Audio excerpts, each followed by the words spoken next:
is waiting patiently on the pit lane for the Roll Centre Delara Judd to come in. The number 18 car, and Seb Loeb has had enough for the time being. He has vacated the seat to hand off in turn to, that will be Sohail Ayari, that's just got into the car. He was the hot shoe who took the start of this race for the 17 machine. I'm joined by Charles Dressing up here in the rapidly heating up greenhouse that we have here, and Paul Truswell. Yeah, it's warm, isn't it? Sebastian Loeb then, good stint for him. That car, number 17, despite various problems, still running in 5th place. So just take a step back and forget about the detail. Let's look at the overall pattern. Audi, Pescarolo, Audi, Pescarolo, and then the Zytek still running. It's had some more problems. It's had a couple of longer pit stops, only a little bit, 3-minute, 4-minute pit stops, instead of the normal 1.5 minute pit stops. But it's still there, going strongly in 6th place. And then behind that is the GT1 battle that I was referring to a few moments ago, with the Corvette leading 2 Astons, and then the second Corvette in 4th place in the GT1 category. So you've got everything there in the top 10 that you really need. And what have we got? 4.5 hours still to go of this? It's a long race. I feel fresh as a daisy. You look good, actually. I think we should go for 30 hours. Do you think so? I'm going to now hit you. I am going to... No, you sit still, do what you're doing. I'll go over and throttle Paul. I'll be right back. The X-Power Forum and the Self-Preservation Society guys wish you were with you all. All the best to the team RML. Keeping up the MG mark, says Max. Canada, speed on cable, watching and listening very carefully. Charles, Tech Rouge. I could have sworn I saw a very frail contrail of smoke issue from the back of the Pescarolo as he heads down toward Tech Rouge. Right, we'll keep an eye on that. That is the 17 car. So Ayari just got into that machine and is getting up to speed on his first outlap. Just went past the restaurant. The restaurant, yeah. And he's coming down. Look at this, kilometers an hour, 313. That's what, 180, 190 miles an hour, thereabouts, before he turns into the first chicane. Not to be pedantic, 191.5. Not being pedantic at all. Sebastian Loeb, who is used to driving in difficult conditions, looks not too bad, it has to be said. Extremely fit young man. Rallying now, however, particularly World Championship rallying, I was going to say it's a 9-to-5 job, it's barely that. Most rallies, I suppose 4 or 5 hours of work during the day, over 3 days now. Not like the good old days, eh, Mr. Roller, who's listening upstairs.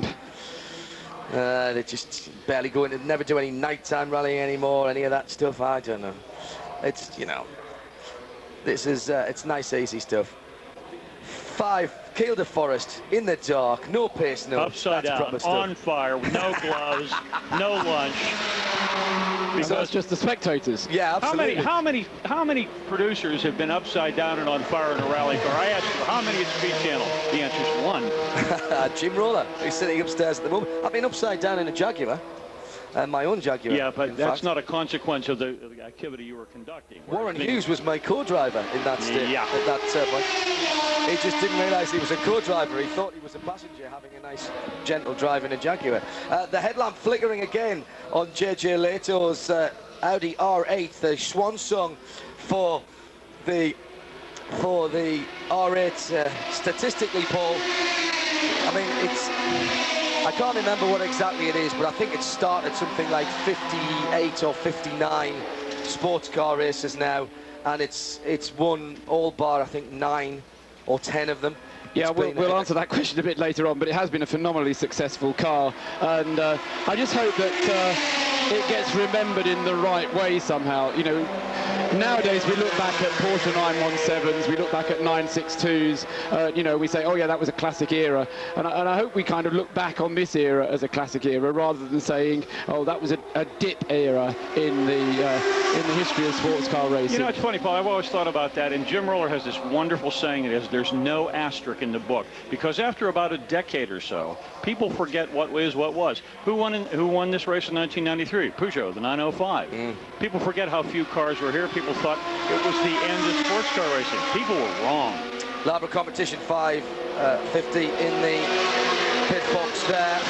And here's an interesting question, and I'm going to quickly throw it to you, Charles. Yes. Tony from El Ria in Ohio. El Ria, Ohio. Says, Elyria, actually. Elyria.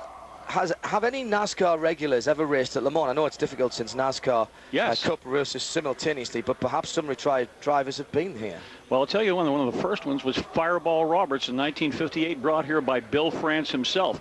In I think this is, I stand to be corrected, and the guys over at Daily Sports Car can look this up, but there was one year, 66, 67, or 76, 77, I think there was a class for NASCAR stock cars here. Really? And there was a Dodge Superbird, or that was a Plymouth, a Dodge Daytona, and a Ford Torino raced here during those years. And that was what Paul would call a down period at Le Mans.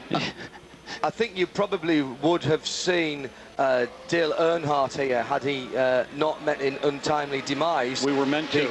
He was signed up to come with his son in a Corvette. The year that he sadly lost his life. Did Bobby Allenson race here? I'm pretty sure that he raced here at a BMW. I know he raced at Watkins Glen in the 6-hour at a BMW. How's this for co-drivers? BMW 320, Hans Stuck, Benny Parsons. Oh. How's that for a team? The Jägermeister BMW. And just a final email in this section. Jim and Jackie Potts from Allentown, New Jersey, who are friends of Radio Le Mans. They came here in 2000.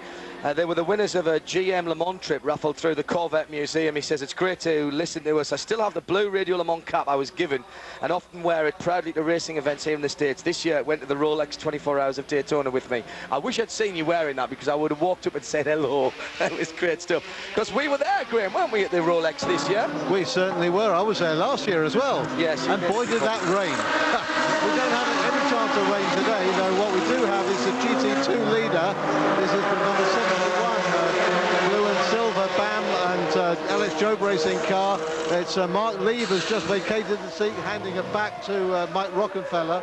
It sounds as though the car just stalled for a second. Yep, there he goes. Trouble for one of the Pescarolos. It's the 17 car. Soyela Yari once again has hit trouble in that car. Remember, he hit Scott Sellers very hard. He's lost the rear wing now. Was that cause or effect? We don't know. He's got some damage right side as well. And that car, he's going awfully quickly in such a damaged car there, Paul. He is, isn't he? He knows it's important and it's worth, you could suggest, taking the risk, because there's almost nothing to lose with this car now. It's a bit down, isn't it, at the right-hand corner, which makes you think he might have punctured a tyre somewhere. The front left looking to be lifting a little bit. Here's a replay, John. First chicane, turns in right-handed, clips the curb. Oh, he's just took too much speed in. The car didn't want to turn in, and he's gone straight on. And the gravel trap not really doing its job. Bang! He hits the wall very hard indeed, and he knows straight away the hands are off the wheel in a gesture of frustration. And he was doing that yesterday, trying to really rattle the curb, coming in on the right-hander to that first chicane. It's very, very bumpy there, even if you drive it in a road car, Charles. It's awful. This place is like a billiard table until you get there, and then suddenly all the rules change. And there's actually ripples in the surface between... It's a public road, truck, He's absolutely... Sebastian Loeb is saying exactly what I'm saying, is you turn in and then it gets really ripply and it just pushes straight on and bounces, and you could see him jiggling his hands to say that he was basically just getting terminal understeer. Meantime, the Aston Martin number 58, the third-placed car in GT1, is in with Thomas Enger at the wheel. We're still waiting for Soyela Yari to come back. He's at Indianapolis at the moment and gets passed, ironically, by one of the Audis. That will have been Emmanuel Pirot that went by, and it was. And that means Emmanuel Pirot is another lap further away up the road, and that car looks particularly second-hand at the moment. Remember, we've seen these cars having the steering straightened in the past, and once again there's some steering damage there. It seems as though these cars can't take, in fact it was that car that Soyela Yari was in when he clouted the Penos at Arnage early part of the race and bent one of the steering arms. And again, it's exactly the same. He's having to put left-hand lock on, so the steering components not as they should be. As far as the GT1 battle is concerned, after that pit stop from the Aston Martin, it's now very nearly a lap between the leading Corvette and the last Corvette. So they're all on the same lap, but it's really stretched out. So they're all on the same lap, but spread across the 3.5 or nearly 4 minutes that separate them. But the way that GT1 battle has just gone on and on and on, and as I say, they're all still there on the same lap, very close together indeed. Ooh, I think we need to just take a little, really take just a little breath to look to see what we've got on the track. JJ Lehto still leads. 300 laps is completed. 298 for Collard in second place. 350 for JJ last time around. 338 for Collard. So that was a catching traffic in the middle of the Porsche curves kind of lap for JJ Lehto. Emmanuel Pirro in third, 294 laps completed, 347 last time around. And the Stefano Telli Audi in fourth place, that's the number 4 PlayStation car, 344.7. Now, for those of you here at Le Mans, the finals of the Le Mans European Championships, or the European Championships for Sony PlayStation 4, are actually underway in the village at the moment on the PlayStation stage. So if you can tear yourself away from the track, go and support Arthur, who's our English representative, British representative, and cheer him on, because there's a big prize up for grabs in that. And we'll have Henry Hope Frost talking about that a little bit later on. But Sayel Ayari rather sheepishly has brought that car onto the pit lane, and Graham Tyler is with the number 17 Porsche Pescarolo as the man himself stalks around the front of the car. Graham having a rather disenchanted look at the handiwork of young Ayari. Yeah, he's done an awful lot of damage to this car, John. We're not going to be able to get anywhere near it.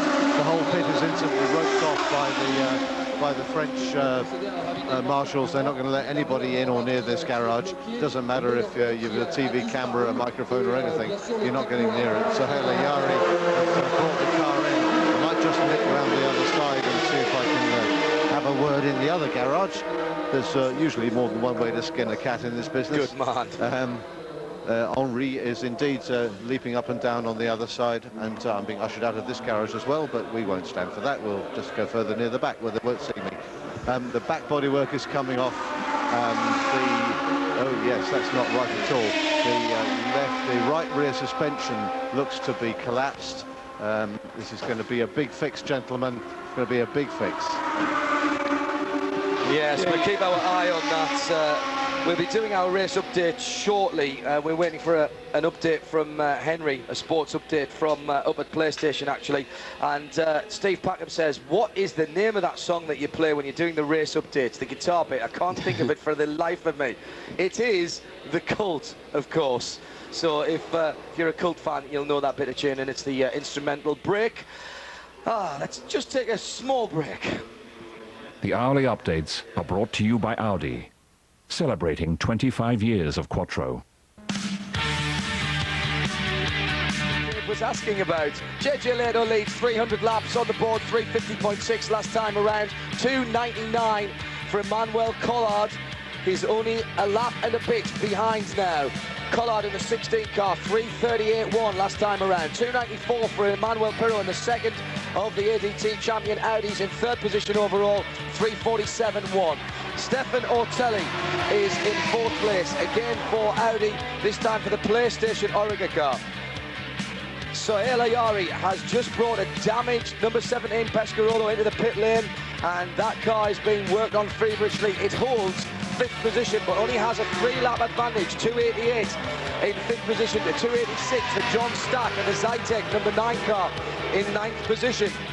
In GT1, sorry, in sixth position, it's the number 9 car. In GT1, the 64 Corvette C6R continues to lap in 3:59, just sub 4 minute laps, but that'll do very nicely at the moment. 284 laps completed. Not Stefan Sarazan, but it's his dad, isn't it, who is on Father's Day, who is chasing him down in the 59 car, the 59 Aston, with Sarazan at the wheel, a 56.3 last time around, just a lap adrift at the moment from the Corvette. That'll go back to about 1:30 when he comes across the line.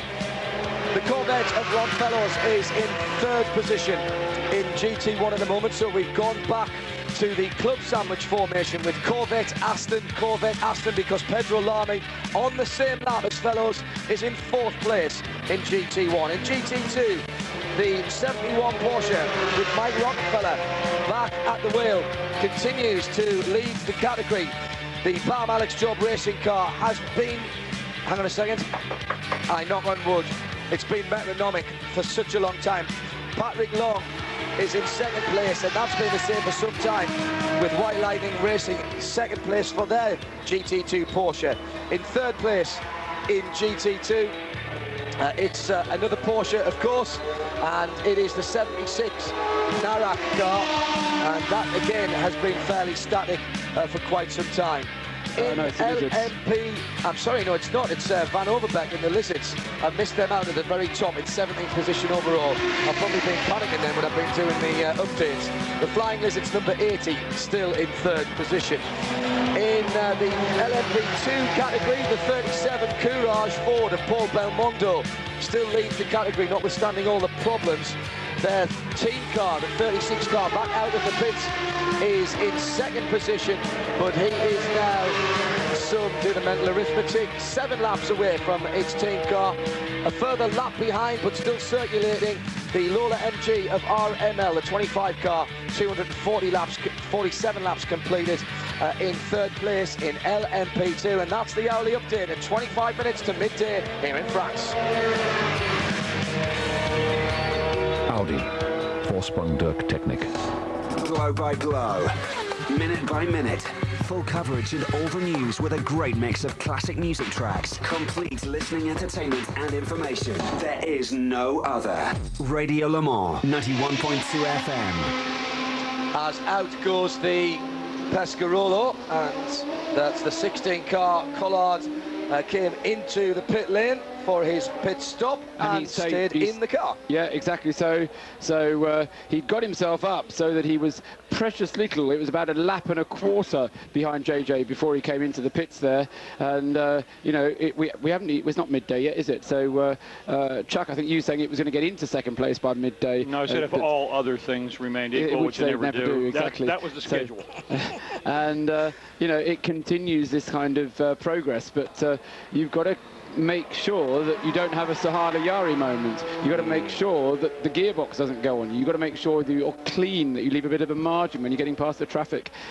It's a tall order. How do you make sure that nobody else does anything stupid in front of you? Exactly. How do you do that? I mean, ask Alan McNish about oil at the Porsche curves. You can't. You can't protect against that. If you're driving flat out, there's no margin for error. There's a percentage chance that something's going to go wrong. There's no margin for error. These guys are racing pretty much flat out. They can't brake any later. They can't corner any harder. I talked to Dan Gurney about that, about a 67 win. He said he never ran the car any harder than 85%. And he said, you shouldn't. He said, but I had the luxury of having a car where 85% was about 130%. And that's why Sir Sterling Moss said he'd rather be racing Le Mans now than then, because he said, I'm a racing driver, not an endurance driver. Then you had to drive to a time. Now it's flat out for 24 hours. And the thought of Sir Sterling getting into one of these prototypes just makes my mouth water. We're waiting an Audi pit stop shortly. There's going to be some driver changes too. You won't miss that because we'll be... Autosport Radio Le Mans. Let's go straight down into the pit lane. Another garage door's come down, Graham. That's not good news. Well, it's not good news when it's the 17 Pescarolo, because that's what they've done. They've brought the garage door down. Now, my understanding is that you may only do that if the car is to be retired. Absolutely. And they are not, in fact, looking at the car anymore. They put the drapes over it, and that looks to be it for the 17 car. No wonder Sohail Ayari was ushered away, and nobody would get near him. I guess, looking at it, he's now doing a piece of French TV, or at least if he's not, then somebody else is, because there's a cluster of cameramen around there, and we're not going to be able to get a word with the man himself. He's stalking up and down this garage, but he won't come near us.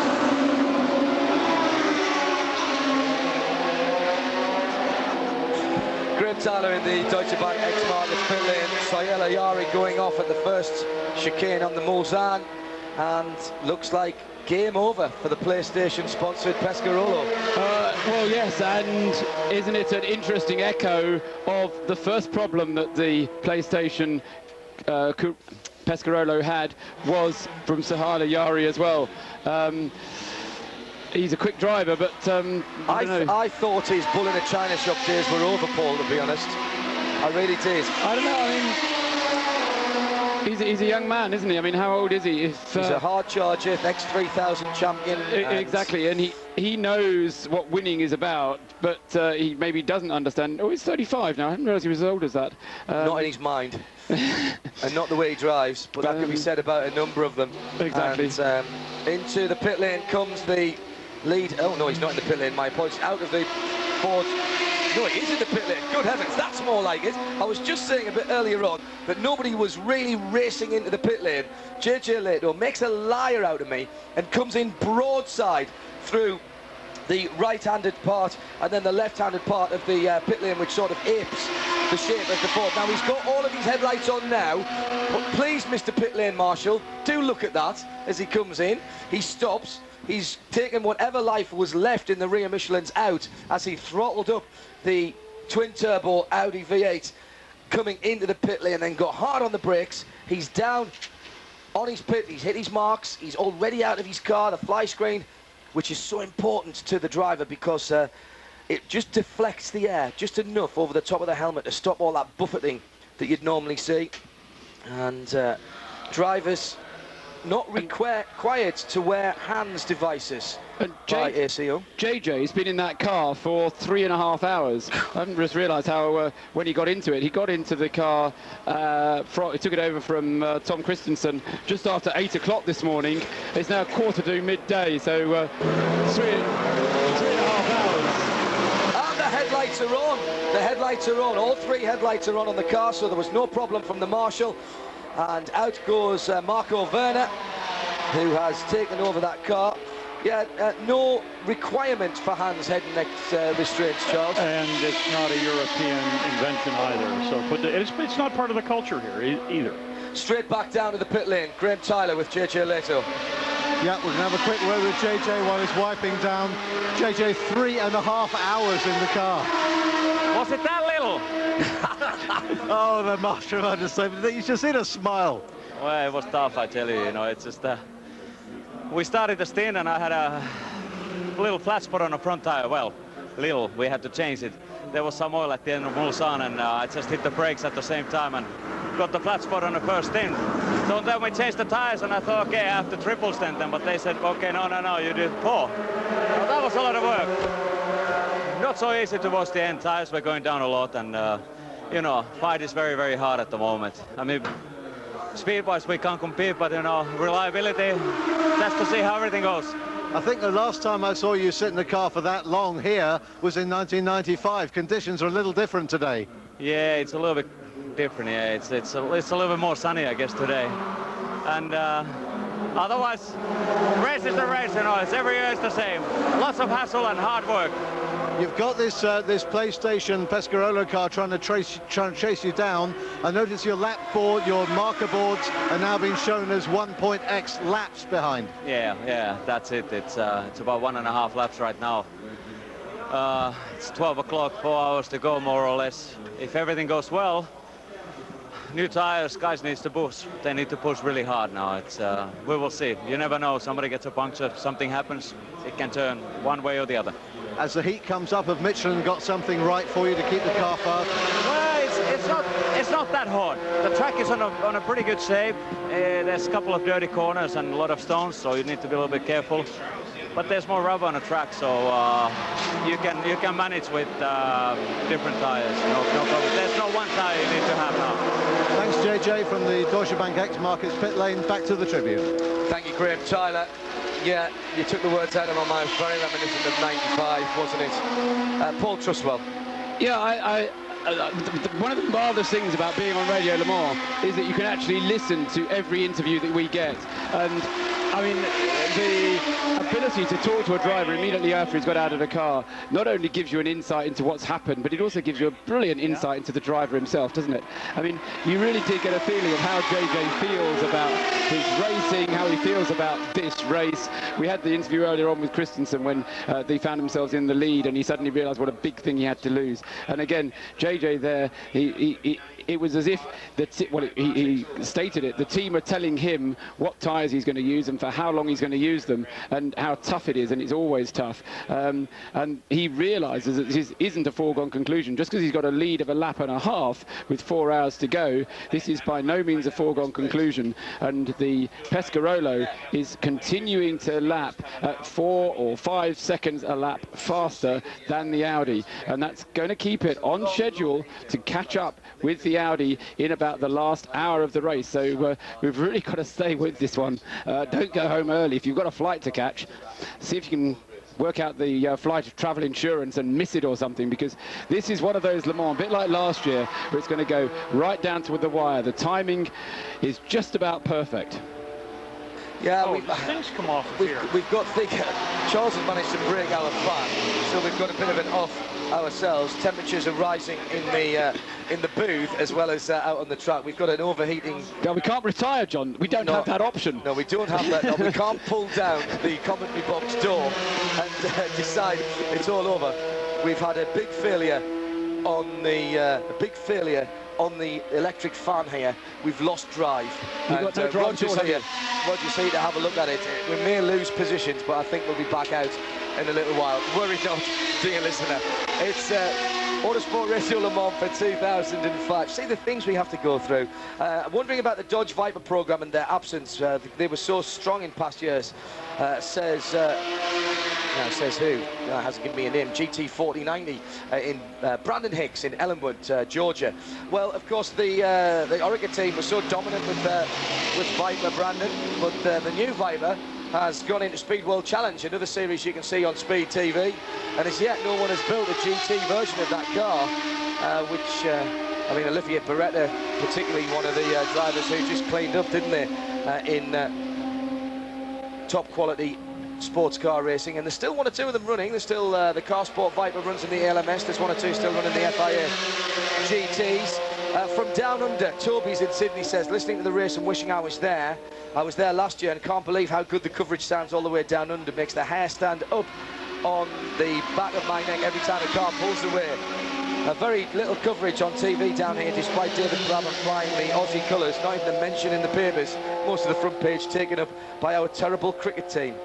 I'd like to say I was sorry about that, Toby, but I can't, unfortunately. See you there next year, hopefully with a Works Porsche team to keep things interesting, keep up the good work. Now, Alan McNish is out on the pit apron in front of the Audi pit. It's his turn to get back in. He turned some stunning laps in the car earlier on. Down in that area, I think it's Graham Tyler. Graham, are you still at that end of the pit lane? Yes, indeed I am, and I'm shortly to be joined by Emanuele Pirro in the number 2 Audi, which is coming along to the Corvette pit now. He'll start diving into his right and unhook the comms from it. The seatbelts are undone. Alan McNish's considerably smaller frame gets ready to climb in with a fairly bulky seat cushion. In he slides now, almost disappears into the cockpit, so slight of frame is he. Emanuele Pirro helps to Emanuele got a slightly different helmet design for Le Mans this year. Not quite the standard red, black and white that he used to carry. We've got the fuel done. We're getting a fresh set of Michelin as well. The right hand side and left being done in synchrony. New Michelins again, brand new rubber going on. They've got the right tyres for the job. I'm sure the same is true for the 2 car as for the... That's Alan McNish leaving. If you're of a nervous disposition and, you know, if you have children or small dogs, keep them away from the side of the circuit, because McNish is well up for this. He was by far the quickest Audi driver earlier on. And I got a feeling, Paul, that he'll be doing exactly the same right now. Well, yes, particularly, I suspect, because JJ Lehto actually set a faster time on his stint than McNish has done on his. So this is kind of Alan's chance to assert himself as quickest Audi driver. And at least if the car isn't going to beat the number 3 car, at least it can have the reputation as being the quicker car. It was the quicker car in qualifying. So, yes, as you say, Alan McNish, no doubt, well and truly fired up by now. just looking down at the battle in GT1 again for a moment, it's still about 1 minute and 10 seconds separating the Corvette from the Aston. But before we go back any further to that, we've got some more news on the Audis from Graham Tyler. Graham. Thank you, Paul. This isn't an urgent one, but Paul, good that you've thrown to me, because it comes back to what you were saying about the time it's going to take the PlayStation Pescarolo to catch up. Last time I looked across at the board, and I mentioned this to JJ in the interview, that they're now marking the gap between his car and the chasing Pescarolo as 1.x laps. It was 1.65. That number shown to Marco this time round is now 1.3. So it is shrinking rapidly, as you suggested that it would. Finally, before I let you get back in, we've got the number 4 car due. It's Graham Tyler as part of the Deutsche Bank Radio Le Mans, Deutsche Bank X-Markets Radio Le Mans pit lane team.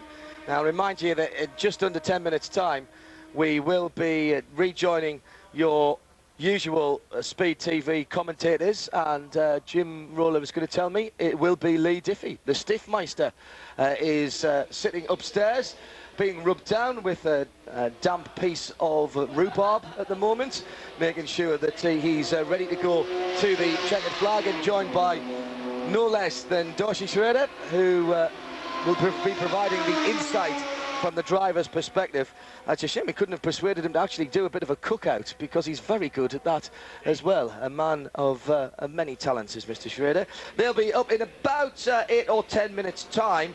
I'll take the opportunity now, before things explode into action, which I'm sure they will just before we have to hand back, to say thank you very much to all at Speed TV for giving over their airwaves to Radio Le Mans, to the Autosport Radio Le Mans service, for another 4 hours of coverage from the morning session here at Le Mans. Appreciate that it's in the middle of the night for many of the Speed TV listeners. I can't even begin to tell you how many emails we've had from Speed channel viewers, and whilst we've mentioned some of them, it's a fraction, it's barely a tenth of what we have had through the server here to rlm@haynet.com.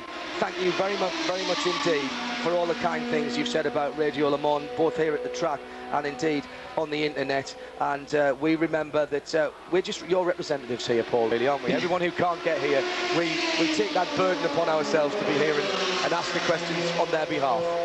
Well, that's right. We do what we can, don't we? And it's same as you lot. I mean, we actually do it because we enjoy it.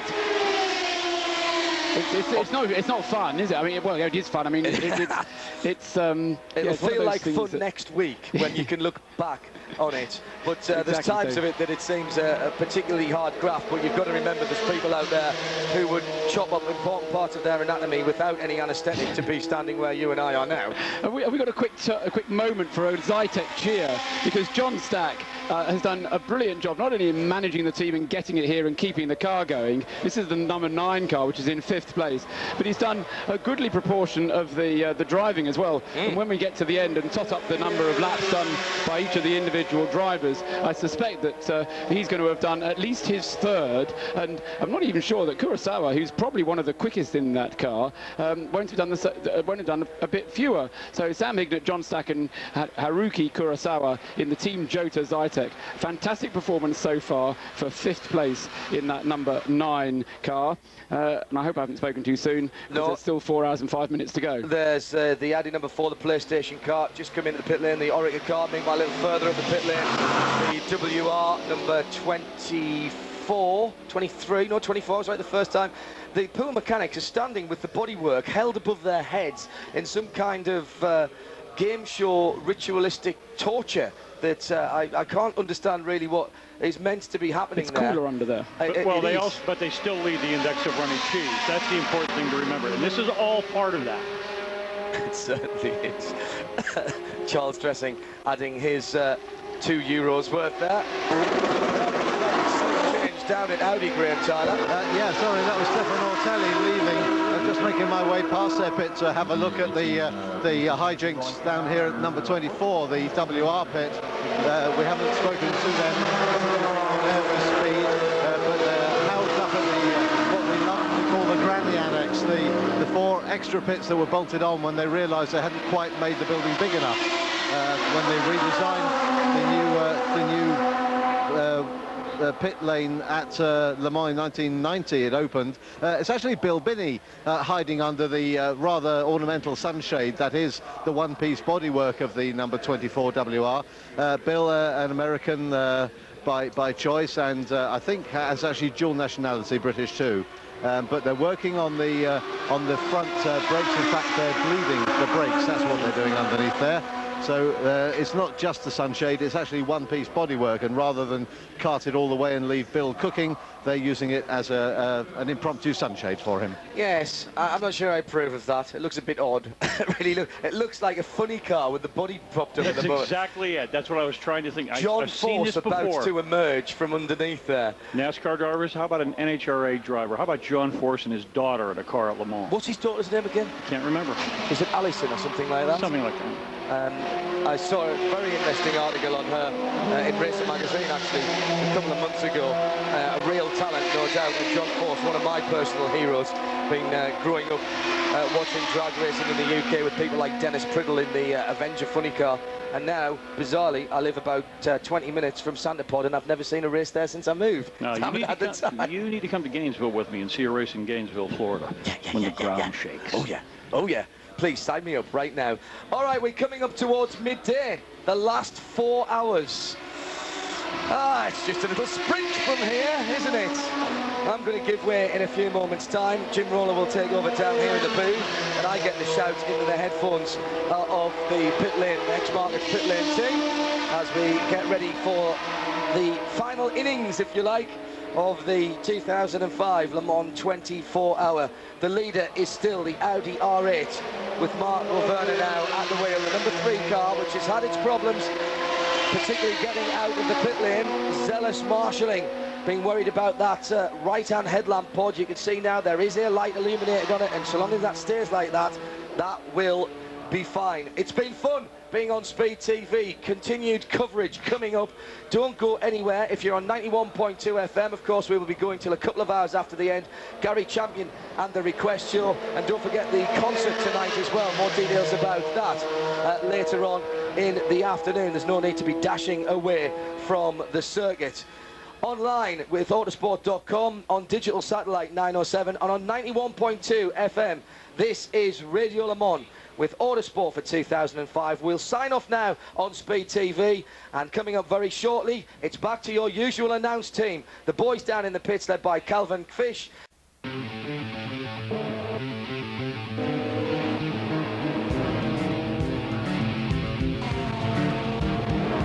my turn to drive, but it's my turn to drive.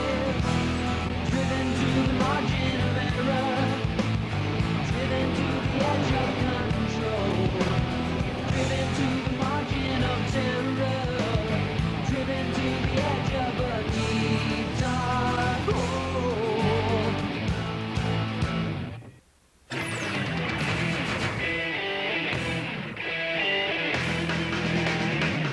We are into the final 4 hours of one of the most exciting 24 hours of Le Mans in history.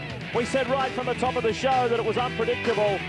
Who would win? We still cannot answer that question. Welcome everyone to the 73rd running of this iconic sports car event.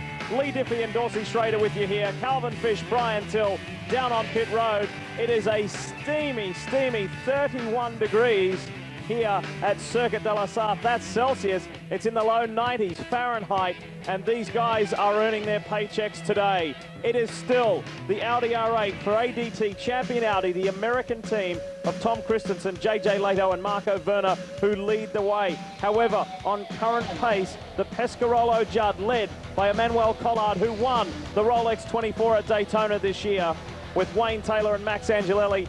They are catching him. They are catching the champion Audi team. There is no doubt about that.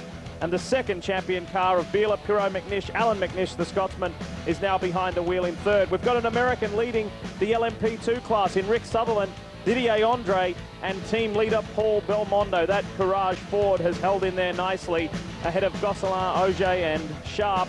and then we've got Tommy Erdos and the boys from the Ray Malek Limited team. But what about GT1 and GT2? We've got either an American team or an American driver in each of the 4 categories in a lead position. Of course, it's the American factory Corvette team with Gavin, Beretta and Magnussen leading GT1.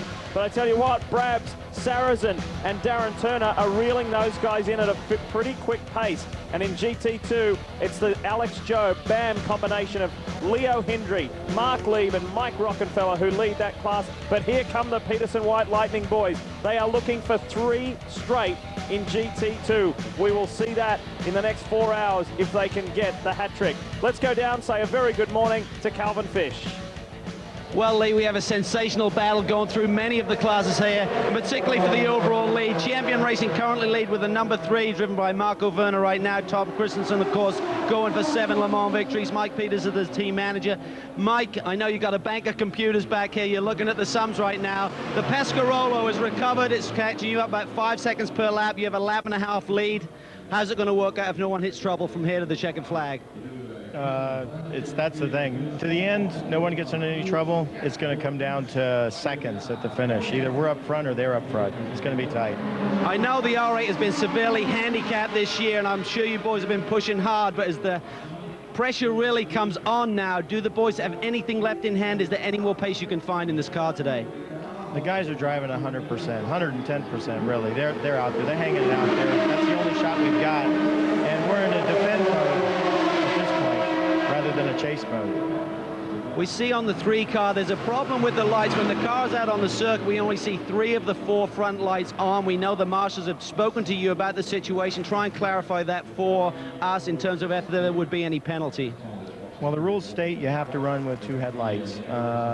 When we leave the pits, we've only got 1 on because the low beams are on, and that's what was concerning them. So we flipped the high beams on now so that when we depart the pits, it shows 3 headlights, and now they're happy.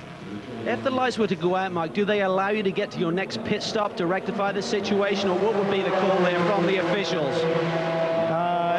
I'm not 100% sure. It's likely they would allow us to come in and fix it on the next pit stop. They may also decide to black flag us and give us 3 laps to abide by the black flag and come in and fix them.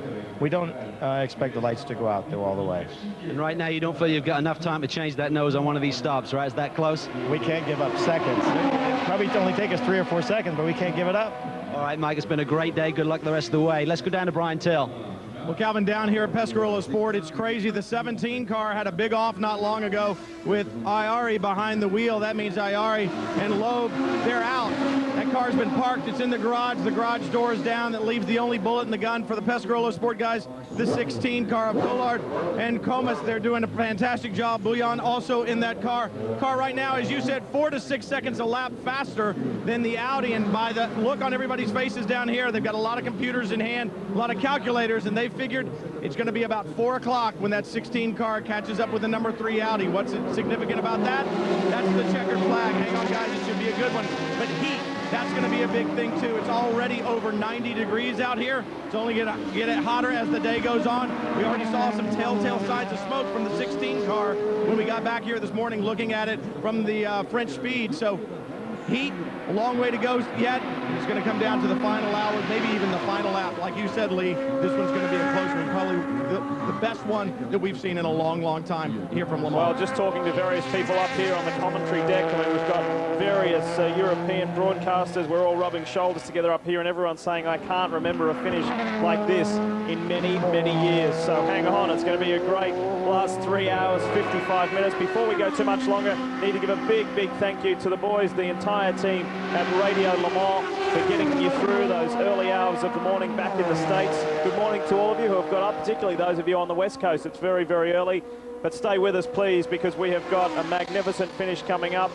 And Radio Le Mans do a wonderful job here each and every year, and have done so for many, many years. Here is the 58, the second car, the Aston Martin DBR9. At the moment, it is driven by Portuguese driver Pedro Lamy, who will do the A1 Grand Prix series later this year, beginning in September for Portugal. Of course, they're aiming to have 25 nations involved in that. There's nothing between these boys' doors in GT1, all 4 on the lead lap. That's you got a classic tortoise and hare situation right now. Everybody's cards have been dealt. They're all been played. Right now, you've got this car. It's the rabbit. It's chasing, and it's chasing hard, as is the Pescarolo trying to catch the Audi. Now, the hands played. They have got to run times 4 or 5 seconds a lap faster than the Corvette or the Audi to be able to make up the deficit by the time this race ends. That being said, it's going to be 100 degrees or close to it out there on that racetrack, and the harder you run something that's been running already for 20 hours, the more likely it is to fail. One of the fabulous things about sports car racing is the diverse group of driver pairings from year to year, let alone just at any one race meeting, but from year to year. And at the moment, you've got David Brabham in the 59 Aston Martin chasing Jan Magnussen. You don't have to wind back the clock too many years before those two guys were teammates in a Paynos prototype. Well, you remember last year at this time, the Ferrari had a pretty big lead. We were already counting it as a winning car when it ran into difficulty, allowing the Corvette to make the big chase and push at the end for the victory. Now, this last 4 hours is terminal for all the cars. Like I say, drivers are tired right now. They're prone to making mistakes. The cars are tired right now. They don't need any aggravation to break one little bit. An over-rev here or a mismatched downshift there, and those pieces are all weak right now, and you can be sitting on the sideline. So, I mean, like I said, the hands have been dealt. These guys have no choice. They have to run 10 tenths for the rest of the 4 hours and not make a mistake. Werner is the overall leader, of course. Best in GT1 is Jan Magnussen in the Corvette C6R. He's 6th overall. Best in GT2 is Mike Rockenfeller for the Alex Joe BAM team. He is 12th overall, and the P2 class leader is Paul Belmondo. And Belmondo has just handed over to Didier Andre, and they're in 21st overall, so it's a good spread. We only have 28 cars left running in this field. That means 21 have retired. That is a huge attrition rate. It is. Let's listen right here. This is Ron Fellows in his C6R. Let's take a listen. I want to listen to the gearbox and engine, see how smooth.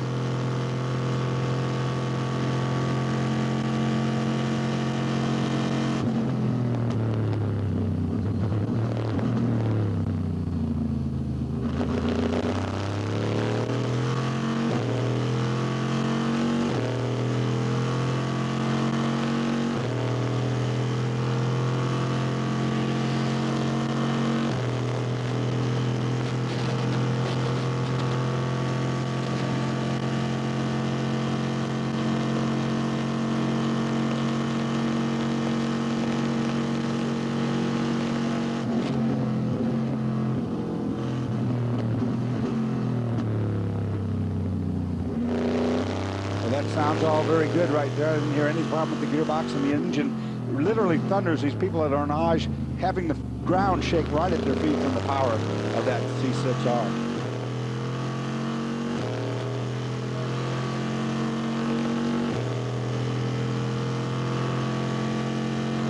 You see and do many special things here at Le Mans each year, and Calvin Fish and I were spoiled this year by Max Pappas when he took us in to not only the garage and showed us around the exterior of this wonderful C6R. Mad Max invited Cal and I to take a seat in the cockpit.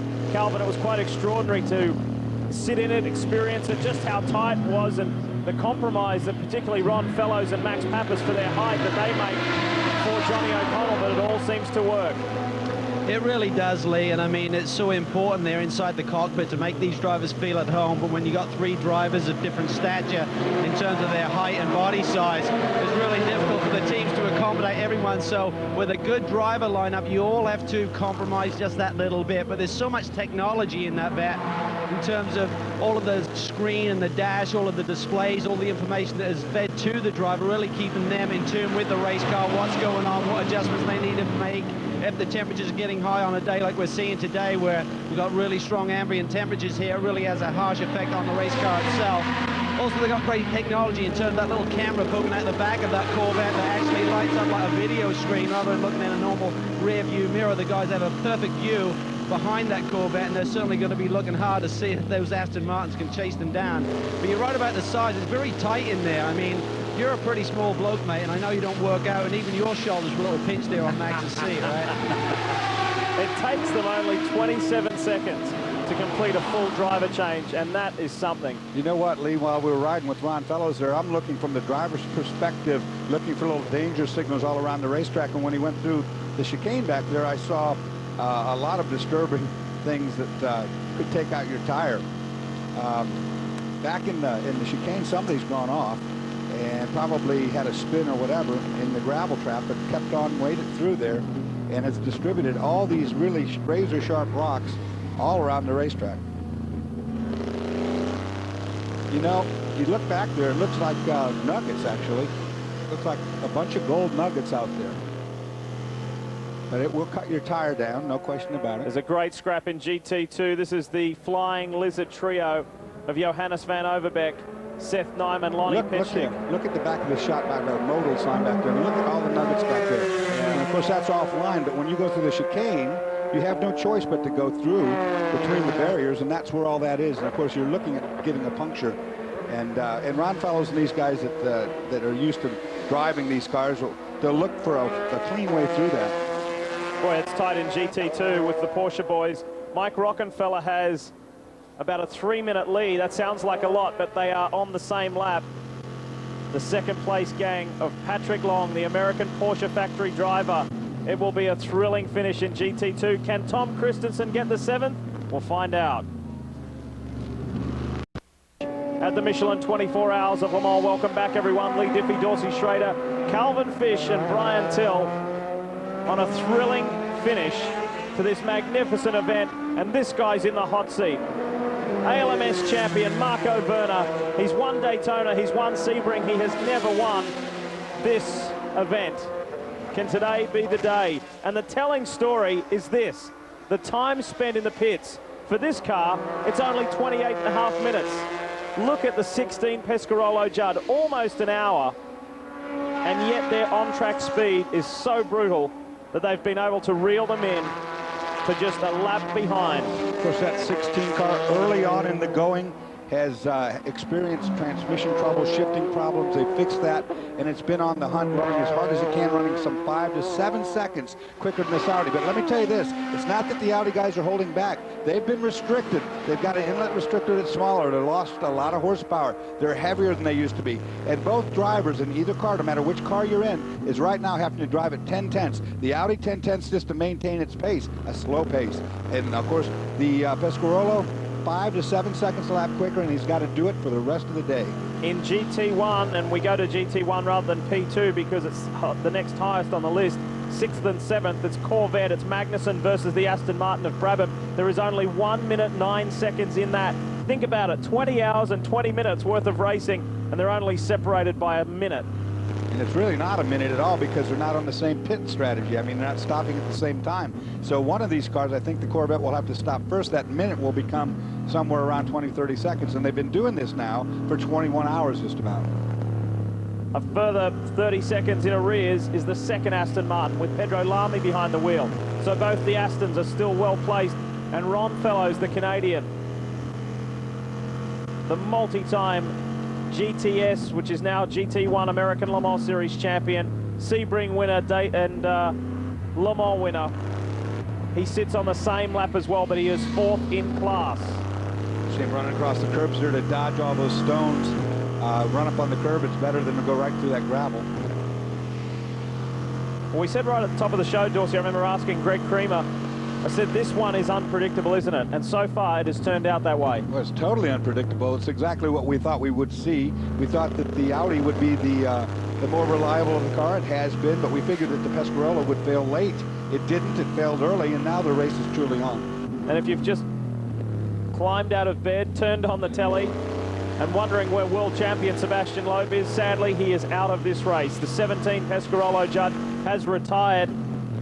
Suhail Ayari, the team member, was driving, and it looked like he made an error, went right across the chicane, through the gravel trap, through the second gravel trap on the outside in the first chicane, and slammed the tyre barrier very hard. The whole rear wing assembly came from the car, and he limped back to the pits, and they have had to retire that. But Pescarolo still has one. This is car 7 here.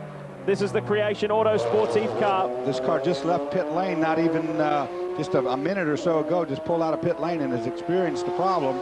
Slow on course, looking maybe for a place to duck in. These boys have been doing their best just to simply hang in there. They're 19th overall. Jamie Campbell-Walter is driving the car right now. And a flat right rear. Sure enough, and it's a long way back. He just left pit lane. I mean, that tire went down so fast you can't believe it. He's going to have a long way back before he can get anybody to help him too. There's a great story further back in this field as we watch Jamie limp the car back to pit road. The last car running in this field is in 28th position, and it is the WR Peugeot of Bill Binney and Yojiro Terada, Patrice Roussel. Yojiro Terada is 58 years old, and this is his 26th Le Mans. No one has more starts here than Henri Pescarolo at 33, so Terada could very well do it. This car right now is, well, let's get away from that. Aston Martin is coming in the pit lane, and Brian Till is waiting on it as it approaches him.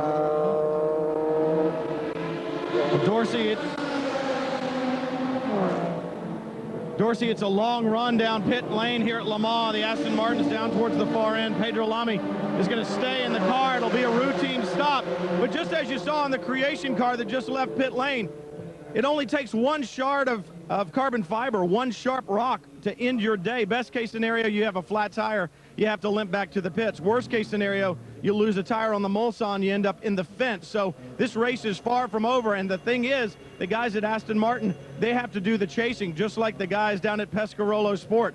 They've got to turn up the wick. They've got to run full speed all the way. They've got to take chances if they want to win this race, guys. Well, Brian, you were talking about shards of carbon fiber and some stones and so forth. As he came to the stop, stones came out of the left front tire in wheel area. 16 is in. This is the car doing all the chasing. Oh, and Manuel Collard. Trouble here on the left front. That's not going as smoothly as they would like. They cannot afford to give any seconds up, nor can the Audi when it makes its pit stop. These guys are going to be spot on, because doing the math with the 5 to 7 seconds, it's going to come right to the wire to pass up. Oh, this is terrible. This is so frustrating for these guys. Jean-Christophe Bouillon, who did not qualify this car, but certainly started from the pole position, has taken over from Collard, and away he goes. There's a lot on the line for Collard there too. He may be able to do the double. Daytona, Le Mans in the same year. We'll talk more about that. Here's Cal. Well, there's a lot on the line for this man too, Doug. I know there's a lot of planning goes into this event. It's the big one. We're down to the final 4 hours, and it couldn't get any better. You got 2 cars in the top 4. You have the lead. But those Astons are awfully quick this weekend. Let me tell you what, they have shown amazing speed and thus far amazing durability. I think they've done themselves quite proud. The last 4 hours of this event, the last few years, has proven to be where it all comes down to see who's going to win. Obviously, we've got an exceptionally hot day today, which is going to fatigue the crews, the drivers, and the cars. So I think we're in a position, you better stay tuned, because there's no telling what may happen. Talk about the drivers, Doug. I mean, yesterday we had extreme temperatures in the afternoon. Obviously, the cool night air makes it easier on these guys, but now we're in the heat of the day again. How are they holding up? As one thing when you're fresh, when you start this thing, but 20 hours later is a whole different deal. How are the boys feeling? Actually, I'm pretty pleased. You know, the environment inside our cars greatly improved over last year, and I think they're showing that. I think they all feel pretty good, and we've got the temperature to a point where they can live with it, and they're feeling pretty healthy. They're not wobbling, they're not walking on their heels, and they don't have ice bags on the top of their heads. I'm sure you've done your sums. I mean, the Aston looks like it's potentially a couple of seconds quicker on a fast lap. With the lead you have, if neither team has any problems, how's it going to shake down? Well, you know, it's difficult to predict. If I knew the answer to that, I'd run right out to Vegas and place my bet. But I can tell you this, one thing you can count on, it's going to be a dogfight right to the end. All right, we look forward to watching. Me too. I remember asking Doug Feehan last year, because Ferrari, the Pro-Drive Ferraris, won in 2003. I said, Doug, what was it like going home and facing the bosses in Detroit after finishing runner-up to the Ferraris? He said it wasn't pleasant. He said, I made a rod for my own back. This car was so successful, or the C5 was so successful early on. They just expect me and my team to come here and win every year, and it's not that easy. But they're in front, and they're leading well. Jan Magnussen, the little man, is powering on over Brabham, Sarraz and Turner. The Astons are chasing. We'll see if they can catch him.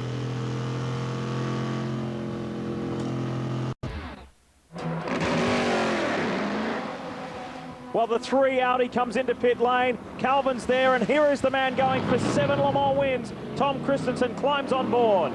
This is unscheduled, Lee. They didn't expect the car in this early. They looked at the telemetry. Marco Werner had a tyre going down. Christensen is going to go in because he can go the rest of the way without any penalty. He can take this car to the checkered flag this afternoon as he chases down that remarkable 7th victory here at Le Sarthe and 6 in a row. Marco gets him strapped in. It was all business. There was no smiles from Tom Christensen. He realized this one is not going to come easy. The crew go to work changing the tires, one of which does have a slow flat, so he will have a fresh set of Michelins. Will he be able to triple stint? We'll probably see another set of tires on this car before the checkered flag today. All looks good. Car is down. Brett Kettler waits Tom out of the pit box. Good smooth stop for the champion boys. They have been remarkable this weekend. No mistakes in the pits. Great stuff. It is 3 hours and 30 minutes until the checkered flag falls. That means the Dane is in control of his own destiny. And what better way to do it, to be the all-time record setter here and to do it on your own, in your own terms, taking the car to the finish. But that's a long way to go, isn't it? JJ Lehto did 3.5 hours. Emanuele Pirro did 3.25 hours.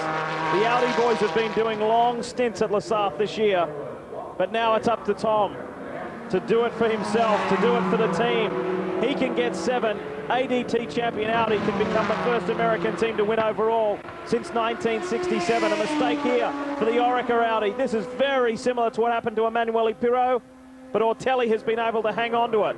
And that's hard to do right there in Le Sarthe. You come in, in Arnage, you come down in there and you lock the brakes up, and there's just, you can see nowhere to go. A great save there, but costly nonetheless.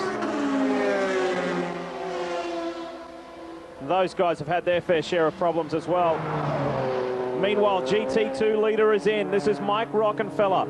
Set an incredible pole time. His team with German Mark Lieb and American Leo Hendry. And what a job they've done. Leo Hendry improved his lap times by some 10 seconds over last year. And the lanky German Lieb is set to take over from Rocky. Brian. Well, Lee Rockenfeller gets out, Mark Lieb gets in. As you said, the car showing some signs of the battle that it's done. The right front headlight lens is taped on. Rockenfeller helping Lieb in the car, and you can't say enough. We talked about this earlier, the beginning of the show, about the job that Rockenfeller did in qualifying on these Yokohamas. No qualifying tires. They did it on the hard race tires, and Rockenfeller, a spectacular lap to put this car on pole. It will be a routine stop. Fueler is getting all the fuel in. The engine is shut down. The mechanics cannot go to work until the fuel is in. The fuel is in, the car is up. They'll take 4 Yokohama tires, and Mark Lieb will get this car back on track and hopefully bring a victory to Leo Hendry in his last Le Mans. Calvin? Well, Brian, the creation team are working now to try and repair the number 7 car. Jamie Campbell-Walter had the flight tire, did a good job in getting the car back to the pits with minimal damage, but over on the right side, they're trying to work on the under tray, get that thing strapped back together. And this team really didn't expect to be a factor over 24 hours. Yes, they had speed. They qualified in the top 4 rows. They expected better. Nick Manassian didn't get a clear run on his qualifying night. But the car has potential. It sat on the pole in the ALMS race at Laguna Seca last year, but that was when it was on Dunlop tires, and with a switch to the Michelins, this car has tremendous pace in a sprint race, but they certainly have a ways to go to make this car a factor over 24 hours. But a very strong driver lineup. Of course, the former winner here at Le Mans, the Englishman Andy Wallace, adds to the equation here. He really brings a lot of experience in car setup and trying to get one of these things to the finish, and I'm sure they'll come back next year a lot stronger. There is the lead GT2 Porsche exiting pit lane. Nothing like a driver combination that's successful more often than not. Lieb and Rockenfeller lead the FIA GT2 standings. And guess who they lead? Their teammate Emanuele Collard. Let's take a look and bring you up to date. Start of the race. And exciting stuff, particularly for the Pescarolo Sport pair, as they skipped away to a handy lead early on over Rio Michigami. Well, this was the first sign of what was to come for the Works Corvette team. Oliver Gavin, the first of what was to be 2 flat left rears. The team, quick inspection and very quick work, and no body damage done. They were able to send Gavin. Darren Turner had a hiccup early on. Not only was he accused of cutting the course and served 1 stop and go, then there was this incident down in the PlayStation garage, PlayStation chicane. He had another stop and go, then they had to push the Aston Martin DBR9 in for front work. The 58 inherited the lead. Peter Cox, Thomas Enger, Pedro Lamy. Then Sahil Ayari, who is now out of this race, nailed Patrick Bourdais. Whether Bourdais was unsighted or not, we are unsure. Both Panos Esperantes, incidentally, out of the race. And the Pescarolo needed some work. This was Patrick Bourdais again, running into trouble down at the PlayStation chicane, and the watchful eye of Henri Pescarolo, who still has a car that can win this race. And this is the car. This is why they spent almost a full hour in the pits. They had gearbox problems. A full hour is, of course, the total time. The ADT champion Audi, the number 2, was set to pounce. It did. Emanuele Pirro, who did 3¼ hours in the heat yesterday, led the race until this point. It was a costly error. Straight on, similar to what we've just seen Stefano Ortelli do. However, he couldn't avoid contact with the tyre barrier. The 17 slowed, and Eric Ellery was furious. They were in the hunt. Look at this. Raw emotion. That's how much Le Mans means to these guys.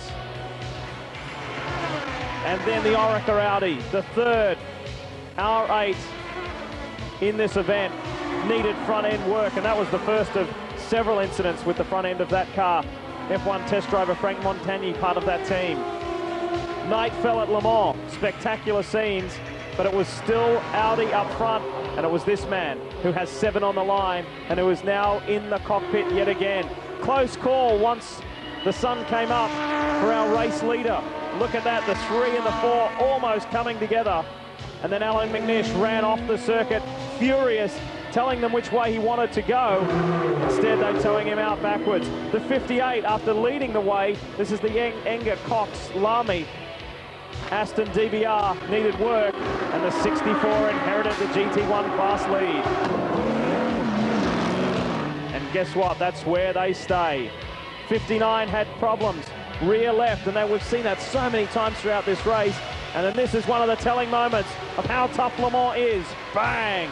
Sohail Yari, and that was the end of world champion Sebastian Loeb's chances here at his debut run at the 24 Hours of Le Mans. The countdown continues, less than 3½ hours until the checkered flag flies.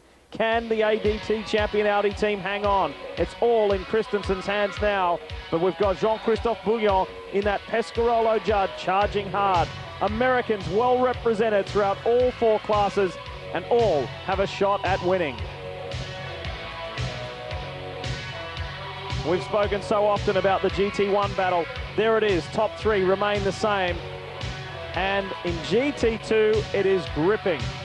Look at that, the top 3. And it is still the Alex Joe Bam team that lead the way.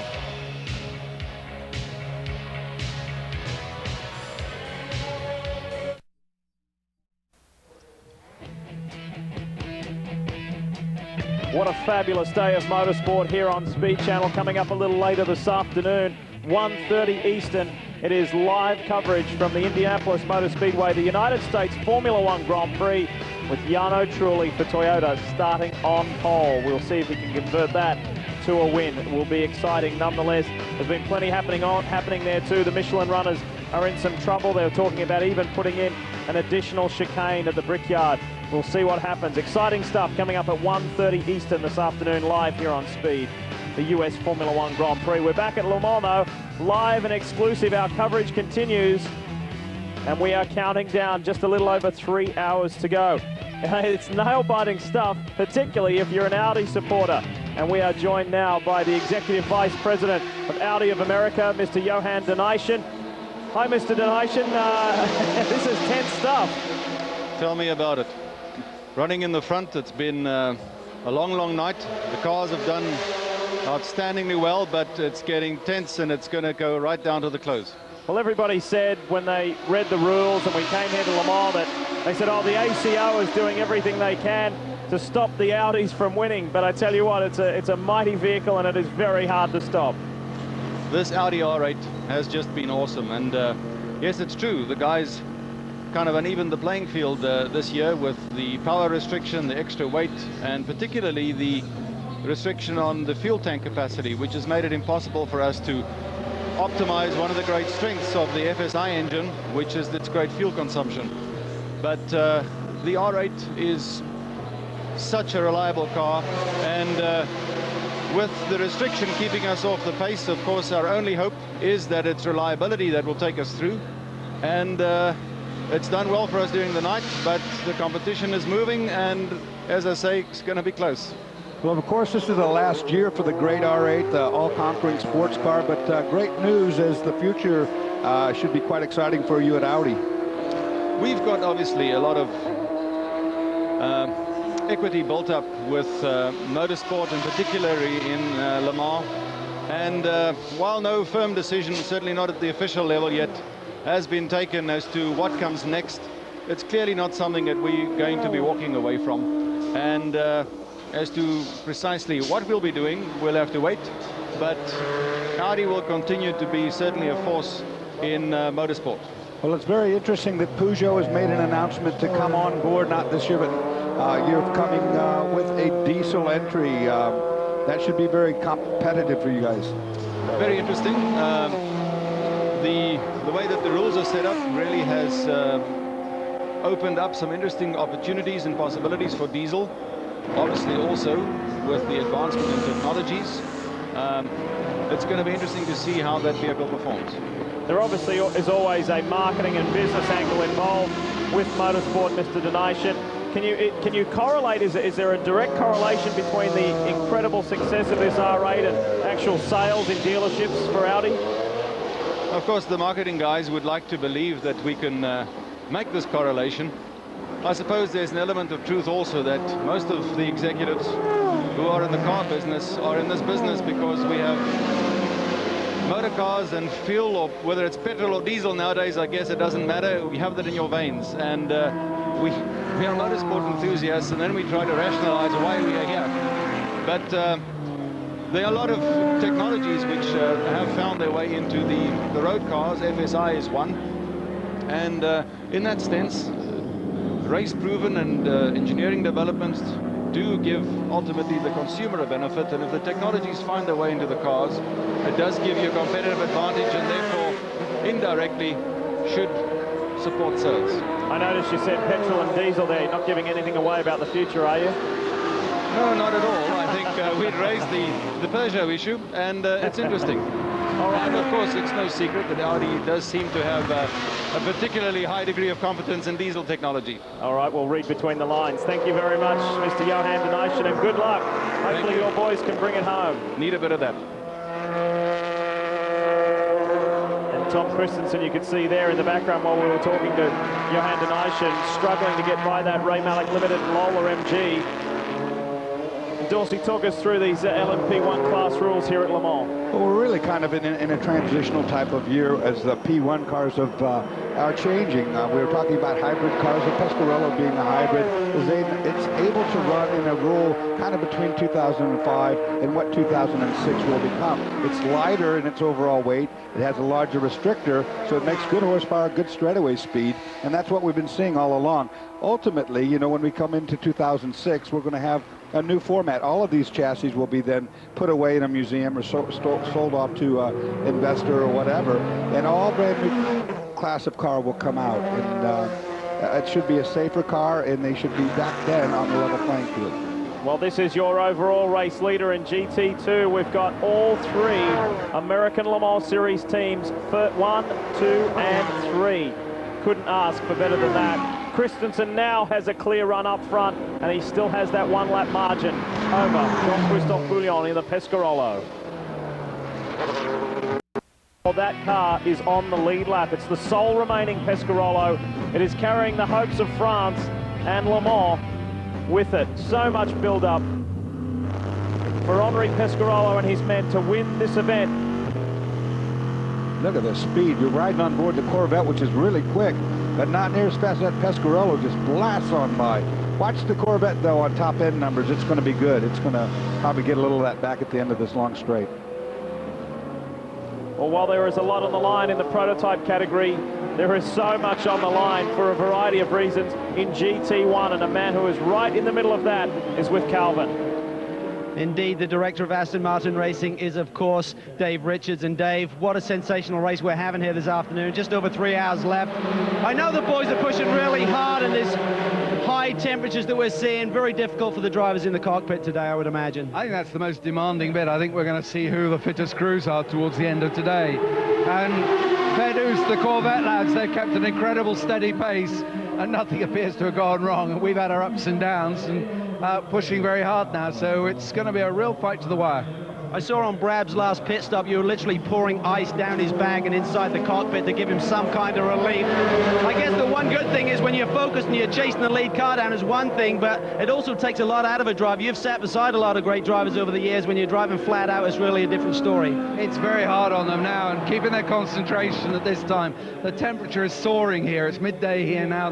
The track temperature will be 45 degrees, air temperature is up at 35 or something like that. And we've dropped, I think Darren's going to stay, maybe do one stint. He's hurt his leg last night, burnt his foot on the pedals, or got a blister there. So we'll see how they get on. Starazan's feeling very fit though, so we'll put him in towards the end. Do you have enough pace to chase down the Corvette, or do you need them to blip a little bit? No, I think we can chase them down. It's obviously we're going to take risks to do that, but we're here to try and win. And, you know, I think it'll be down to just inching away. Another 3 hours to go. It could be anyone's race yet. That's what it's all about, boys. We can't wait to see the finish of this one. GT1 has been a battle all day long. Well, let me address this issue about the ice being poured down the back for a minute. Now, one thing you can do is get like ice into a bag, into a little baggie, put it in your driver's suit and let it melt. But what happens when you take ice and you put it over the top of the driver? Yes, he is very hot. It melts, obviously, cools him off temporarily on the outside anyway, but all that water then collects in his britches, in the long underwear that you wear under these driver suits. Now that will get to be a puddle down on the seat, and the seat is so hot that it will actually boil or steam that water. I know this from a fact, and you'll get quite badly burned from it's a steam burn all around your rear side, as well as you heard him talking about the burn on the foot.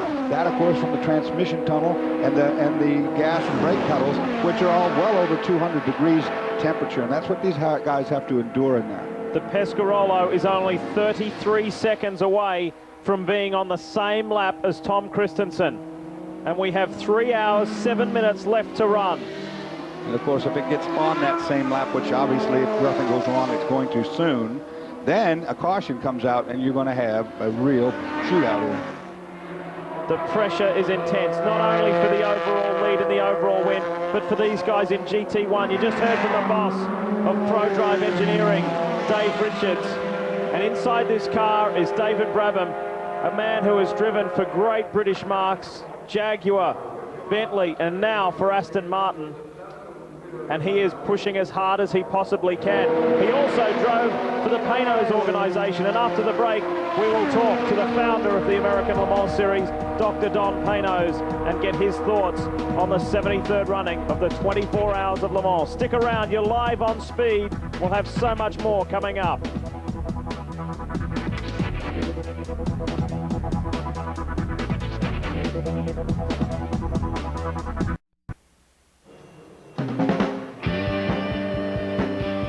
The clock clicks on, time counts down well into our final 3 hours here at the 73rd running of the Michelin 24 Hours of Le Mans at the Circuit de la Sarthe. I'm Greg Kramer, giving Lee Diffie a little bit of a spell. And as we get closer to the end within that 3 hour window, it is getting more and more exciting. One of the big stories is weather. Temperature 92 degrees Fahrenheit and predicted to go up yet a bit. Humidity feels a lot more than that 45%. Calm winds and just hot, hot, hot, just like the song says, for the next couple of hours. And we are seeing, we've already been talking about how that has been playing a role with some of the teams and certainly some of the drivers. And one of the drivers that might be able to give us some insight is with Calvin Fish. Indeed, the lead Corvette currently has Jan Magnussen behind it. Ollie Gavin getting ready to take your turn. It's been a tough day for you boys in these cockpit temperatures. How's the 65 car going? Can you hang on to this lead today?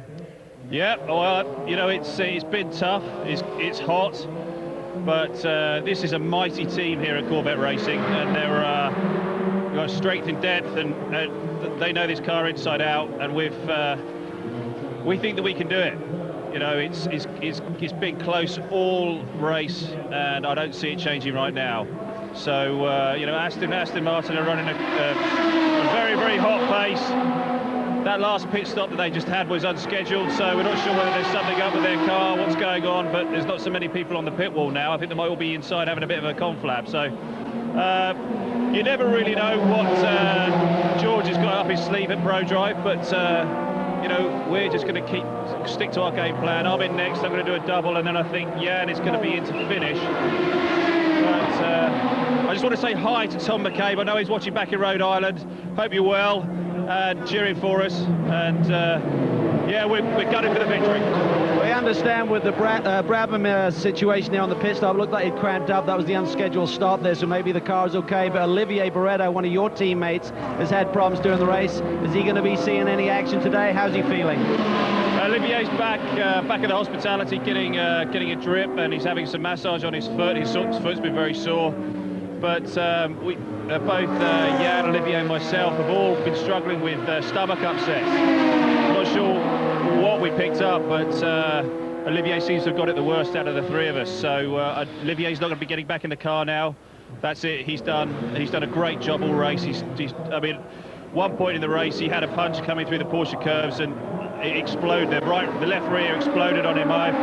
He just performed miracles in the car to keep it out of the wall, and I don't know how he did it, but that's Olivier for you.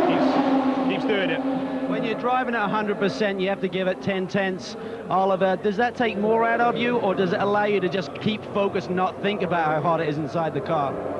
Well, I find that when I get out of the car, I feel like absolute rubbish, and I just feel awful. But when I'm in the car, I can think about nothing else other than driving and just getting on with it, and driving this wonderful C6R, which is just a brilliant machine. It's a pleasure to drive and be part of this Corvette racing team. Well, they're going to try and do it again. They're the defending champs here, of course, Greg. Absolutely, and you saw the shots as well, folks, of David Brabham, and that is one knackered-looking driver, and that is what this day is doing to the drivers of these closed cockpit cars, and of course, especially in GT1. Now let's check in with Brian Tell. Well, Greg, it's hard on all these guys. The heat, the competition, the track. Rick Sutherland going for 2 in a row in P2 class. First of all, to win a second one, I mean, the first one had to be great, but now looking potentially at victory a few hours away. How does that feel? Well, I can't really feel anything right now. We're still, well over 2 hours to go, and it's just, you can't count the Lola out right now. It's only 6 laps behind us. Probably less than a half an hour. So, we're not counting any chickens at this point. Well, I know the car's been in and out of the garage all night long. It has not been easy for you guys to lead. What have the problems been? Well, we had a couple of problems, relatively minor, but just little things that were sort of nagging away. And yeah, we had to push the car in and out quite a few times. But the Belmondo Racing mechanics have done an amazing job. They've kept the Gulf Ford going all night. These guys have just, they're the real endurance guys here. They're up the entire time. They've fixed every little problem that's come along, and my hat's really off to this team. They've done a great job. Well, they have done a great job, and we said about P2 before, it seems to be the class that nobody wants to win. All you got to do is work on these cars. Calvin? Well, indeed, they have to work on the cars. They have to work on the drivers in these conditions. David Brabham, you look absolutely white, mate. I know you got your feet in a bucket there. Look like you cramped up there on that last stint. Yeah, I've never experienced anything like this in my life. It's just so incredibly hot in that car at the moment. And my right leg just cramped up, seized up. I couldn't do anything with it, so I just had to come in and change driver. It's just way too hot out there at the moment. When you're in the car, though, I mean, the adrenaline is flowing. You've got a big race on your hands here. I mean, you all want to be in this position. Final couple of hours of Le Mans, it must be very frustrating to have to get out of the car. Yeah, it is. I mean, we've obviously got quite a battle on. There's not that much left to go on the race, so, that part of it's really enjoyable. What's not enjoyable is suffering in this heat. It's terrible. Dorsey, you've been there before. Front engine cars, they just get that heat soak, and it makes for a long day for these drivers. All these people that want to be race car drivers, I can't stress what you're looking at right there, how uncomfortable, how horrible you feel when you're in that position. I mean, his feet are burnt. That's in an ice bucket right now to do that. He's just completely worn out, knackered, if you will. That's the way it is, and this is such a tough race. It's unlike Daytona. You look at Daytona 24 hours versus Le Mans. At Daytona, the race starts at 10 in the morning. Okay, you're in 13 hours of daylight. You're up on the high banks, and you're really not doing much. Here at Le Mans, 18 hours of the sun, 94 degrees. Inside that cockpit, 140 degrees. And this sight right here is what it does to a man. It just breaks you right down. And time and again, we see these images. We think about the people that say, well, are race car drivers truly athletes? Answered. End of story. We are watching one of the great athletes right now. That is number 3, Tom Christensen, on his way perhaps to a record here at Le Mans. 7 wins. We will find out. But it is the pursuit of the Pescarolo coming after him. In GT1, the battle continues as it does in GT2 with the Porsches. Lots to come here at Le Mans.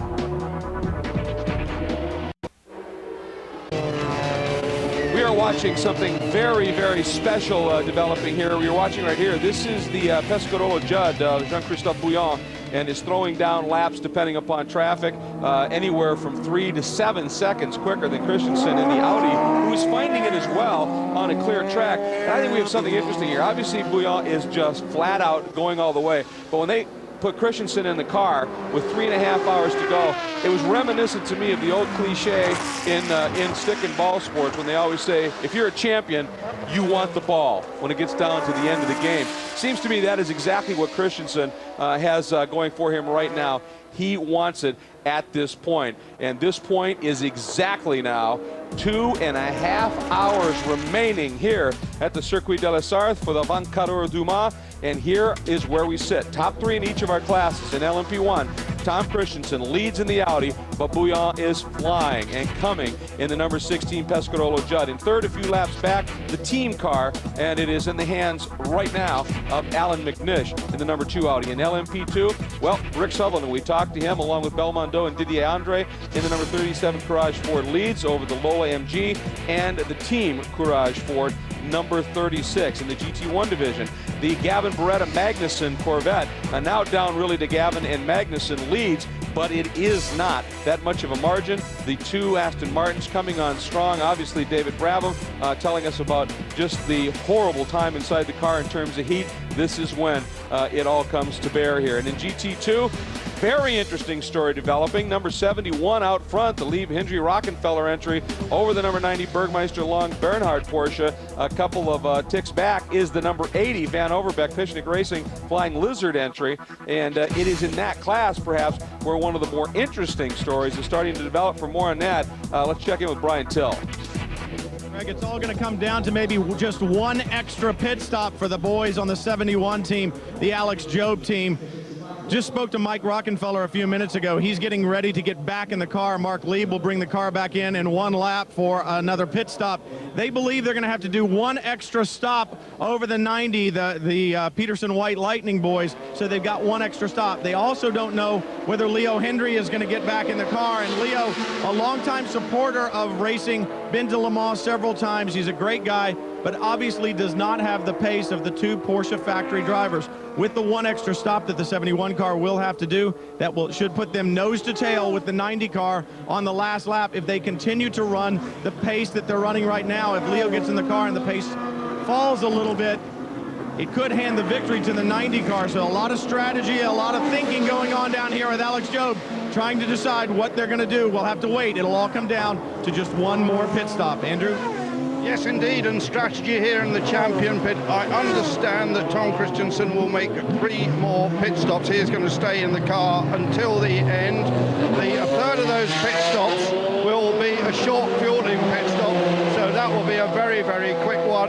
And they will not change tyres at all at any of these pit stops. That's a strategy at the moment that the tyres hang on, and that means they will save 20 seconds, because it takes about 20 seconds to put the actual tyres on. Andrew, so let's go back to the booth. It's going to be close, folks. We have trouble with the 58 car, and that's a big trouble. Flat left rear tire, and he's going to be limping around trying to get to the pit lane. This is a big development this late in the race. This car giving chase to the overall leader, Corvette. And that tire is not going to make it at that speed.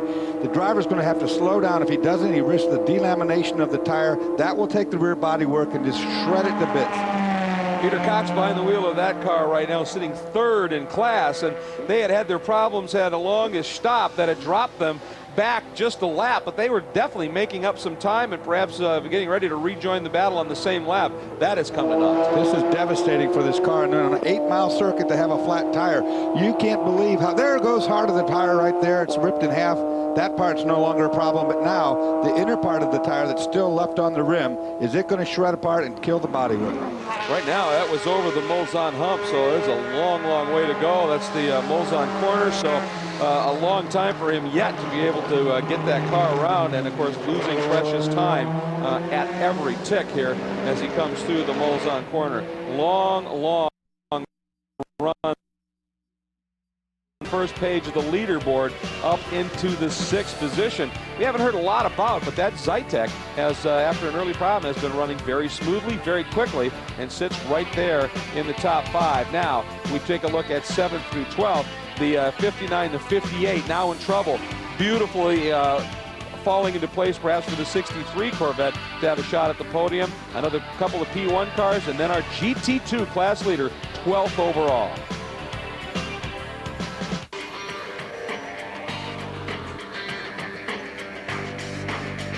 Welcome back once again, everybody, and while we were in break, the number 58 made it into the pits. They changed it out. They had a driver's change. It is away once again, and go back and show you a moment. Now remember, that tire was cut down as what we believe a lot of gravel was falling off the car in some of the shots. And look at the Michelin tire technicians. They want to make sure that that's proprietary. Yeah, he doesn't want anybody to see the Michelin on the sidewall went flat there. You know what, though? I mean, you know, to me, what we've seen from these Michelin tires, I think, is actually a tremendous testament to them. Obviously, no matter how well you build a tire, when it hits gravel, when it hits carbon fiber and shards, it's going to cut. Well, these tires, whenever we've seen them fail, they have not come apart and destroyed the car. They have stayed pretty much intact. They may have lost some of the rubber, and it has fallen off the car, but we've never seen these cars come in with damage. Look at all the gravel on the track right there. That's what you're talking about. Nobody can do anything about punctures. I mean, punctures are a part of the beast, and there's a lot of debris out on this racetrack after 23 hours. That's for sure, 22 hours. So a puncture happens, but you're right. When these tires go down, they really hold their integrity pretty well. We haven't seen them flashing around too bad. Well, and during the stop, Peter Cox is out of the car, and Andrew Marriott has found him. Well, Peter, that was a blow, wasn't it? Yeah, specifically because it was just after the start-finish. And I had to carry all the way around, you know, and we know what kind of speed we can do not to damage the car. But as you can imagine, here it's a long way. So the tire seems to stay up. I mean, didn't do too much damage, and that's partly you, isn't it? Well, yes, because I did it on fasten, but I loosened my belt, so I could look where the tire was. And we know that if the tire is outside, it's not so bad. So I upped up the speed a little bit, but the Aston Martin was running great in the end of the day. I mean, I had good grip, but... Is that all that sharp gravel that gets thrown on? Is it what causes the punctures, the sharp gravel? Sorry, can you say again? What causes the punctures, the sharp gravel thrown off the edges? Yeah, I don't know, there's now quite some gravel on the track. You know, I already tried to stay away of the pink bits anyway. And normally the last 3 years, Thomas and me were doing fine. And now it seems to caught us out as well, you know. So, just shame. Not over yet, Peter. No, I know. Thank you. Chris Neville. Thanks, Andrew. Here with Alex Job. Alex, your car has been running picture perfect. You've led pretty much the entire race in GT2. The car was just in for a pit stop. You've got 2 more stops to go, and the car looks like it's in fantastic condition. What's the strategy to close this out and get the win? Well, we want to just try to keep the pressure on the 90 car and, you know, try to run a pace a little better than them, pick up as much opportunity as possible, but not overwork the 2 guys. You know, they've been driving really hard in long stints, and the 2 young boys are really tired. Talking about just trying to keep these 2 drivers motivated. They're young, they're pretty tired. They've done pretty much the lion's share of this race. I was talking to Rocky before he got in, and he looks pretty whooped out there. How do you keep them motivated? Well, you know, they want to win, and that's great motivation. They're Porsche, you know, works drivers, and they go through a very strict training program, diet, so they're in great physical shape, and they're in very good mental shape. So I don't really have to do that much to motivate them. They're very motivated themselves. Well, right now they're in the best position to get this win, and on that last stop, just a couple pits up, the Peterson White Lightning boys were all out front watching the stop, just making sure everything was going just fine with this car, nothing illegal was going on, so they're paying close attention to what's going on with this 71 team, just to make sure. We got about 2 hours left in this thing, and they want to get back in the fight. Hey, Chris, you know what used to motivate me? What's that, Doris? Money. I asked Rocky, you know, are you going to get a bonus if you win this thing? He said, you know, I don't know, maybe a fruit basket or something. Oh, we got some yellows on the racetrack. We got some action here, folks.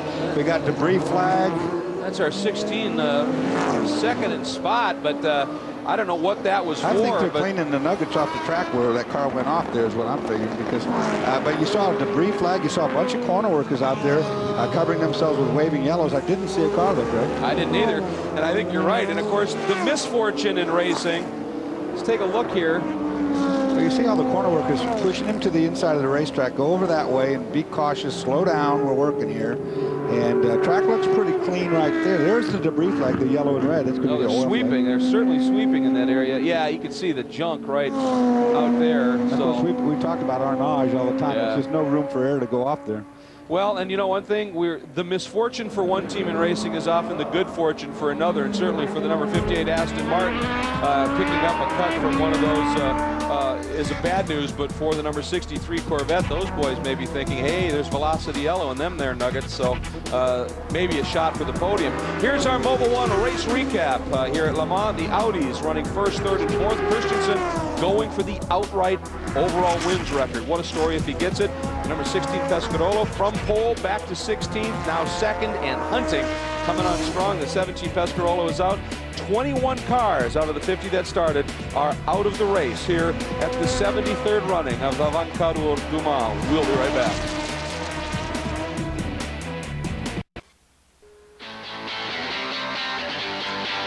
A 95-degree heat haze, shirts off, umbrellas out. Might well be a look at the Côte d'Azur down on the Mediterranean coast here in the south of France. But no, and you pull back just a little bit and you reveal the catch fencing on the outside of the Ford chicane approaching the front straight. This is one of the greatest crowds that this event or any other motoring event has seen here at Le Mans, and they are enjoying an absolutely fabulous show here. Welcome back, everybody, to the Circuit de la Sarthe. And I'll tell you what a race we have unfolding in three of the four classes. It has been absolutely fabulous. And Andrew Marriott, there's one team we haven't spoken much of. We haven't seen a lot of it on the host French feed, but they have been running extremely well for some time, and you're with a couple of their drivers. That's Team Jota, and they are in an incredible sixth place there. Rookies here. Sam Hignett, the youngest of the drivers here. Sam, this is a dream debut for you at Le Mans. Yeah, absolutely. I think we're just proving what a little team with a big heart can do round here. What's your first impressions of the circuit? This is a magnificent circuit. You obviously dreamed about it as a boy. It's an amazing place. I mean, the most amazing thing is how often the conditions change. Every lap, somebody else is off or something's happened, so it really does change a lot. Now, your team owner, the man who supported your career, of course, is John Stack.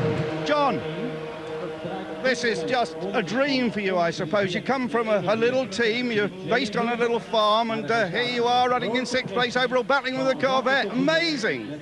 Yeah, I mean, it's perhaps a bit beyond our wildest imaginations, but we just want to hold it together and get to the end now, really. And the car has gone very well. You've had one problem with the exhaust, and that's been it. No, we've had our odd teething problems like everybody else, but we seem to get through them, and as I say, we just want to make sure it stays together now to the end. Now, of course, you have got three drivers, and a word for your Japanese Kawasari. He's done a great job. Yeah, he has. He's done a fantastic job, as has Sam, and I've sort of filled in as and when I'm called in, really. Well, for a gentleman driver, I think you win the prize as the best gentleman driver. You've done some great lap times. That'll make a change. Sam, what will this mean to you if you can get it to the finish? Oh, it's just great. It gives us a good standing to come back and do better next year. Well, that's it. Well, the little team that really can down here, Team Jota. And, yeah, we had a few nuggets of information from them.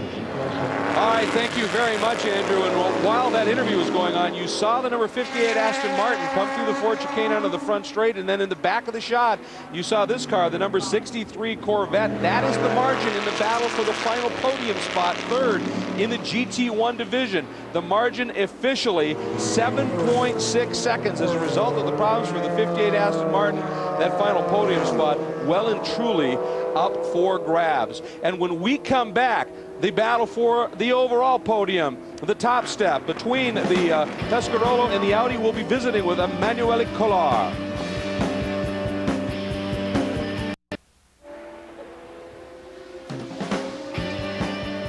Welcome back to Le Mans. You know, to win one endurance race, one of the great endurance races in the year, is special enough. To win two, and especially Daytona and Le Mans, the two 24-hour ones, incredibly rare. Hurley Haywood did it in 1977, Derek Bell, along with Al Holbert, in '86, and Jan Lammers in 1988. That's it. 4. There is a fifth who has the possibility to make that happen today, and he's standing by with Chris Neville. You boys had some problems early on, and I'm sure you didn't anticipate that you were going to have to run this type of pace. What kind of stress does that put on the car? Yeah, it's quite difficult at the moment for the car because of the weather also. It's very hot, and at the moment the engine temperature is too high. That's why they cleaned all the things, and we don't know what we are going to do the last 2 hours. It's difficult to say at the moment. Just a few months ago, you were running in Daytona. Much the same situation. You were running in the SunTrust car, and you spent most of the race chasing after one of the Crawfords. And in the last 2 hours of the race, that Crawford broke. This is starting to look a little bit deja vu, or at least setting up that type of situation. Yeah, it would be great if it happens again, but the Audi is really reliable, so we never know. Everything can happen the last 30 minutes. Well, like Emmanuel was saying, that last stop, they came in and they spent quite a bit of time cleaning the radiators because the car is starting to overheat a bit. Well, and we often see that can mean a loss of power. And Rick Sutherland alluded to the fact that it's the crews that are the true endurance champs. They put in yeoman duty. They are the true heroes of any endurance race, and we salute them.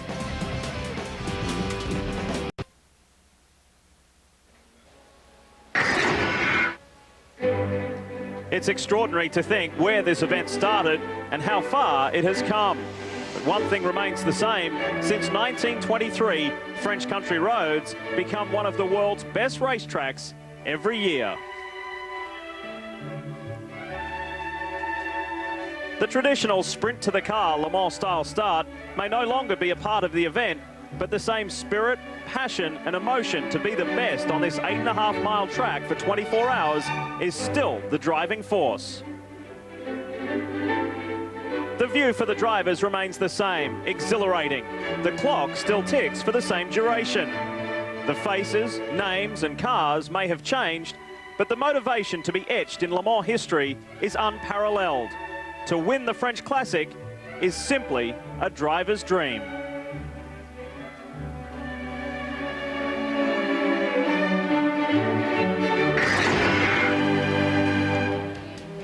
And how far this event has come today is 22 hours, 1 minute and 30 seconds. We are into the final 2 hours of this legendary event in its 73rd running.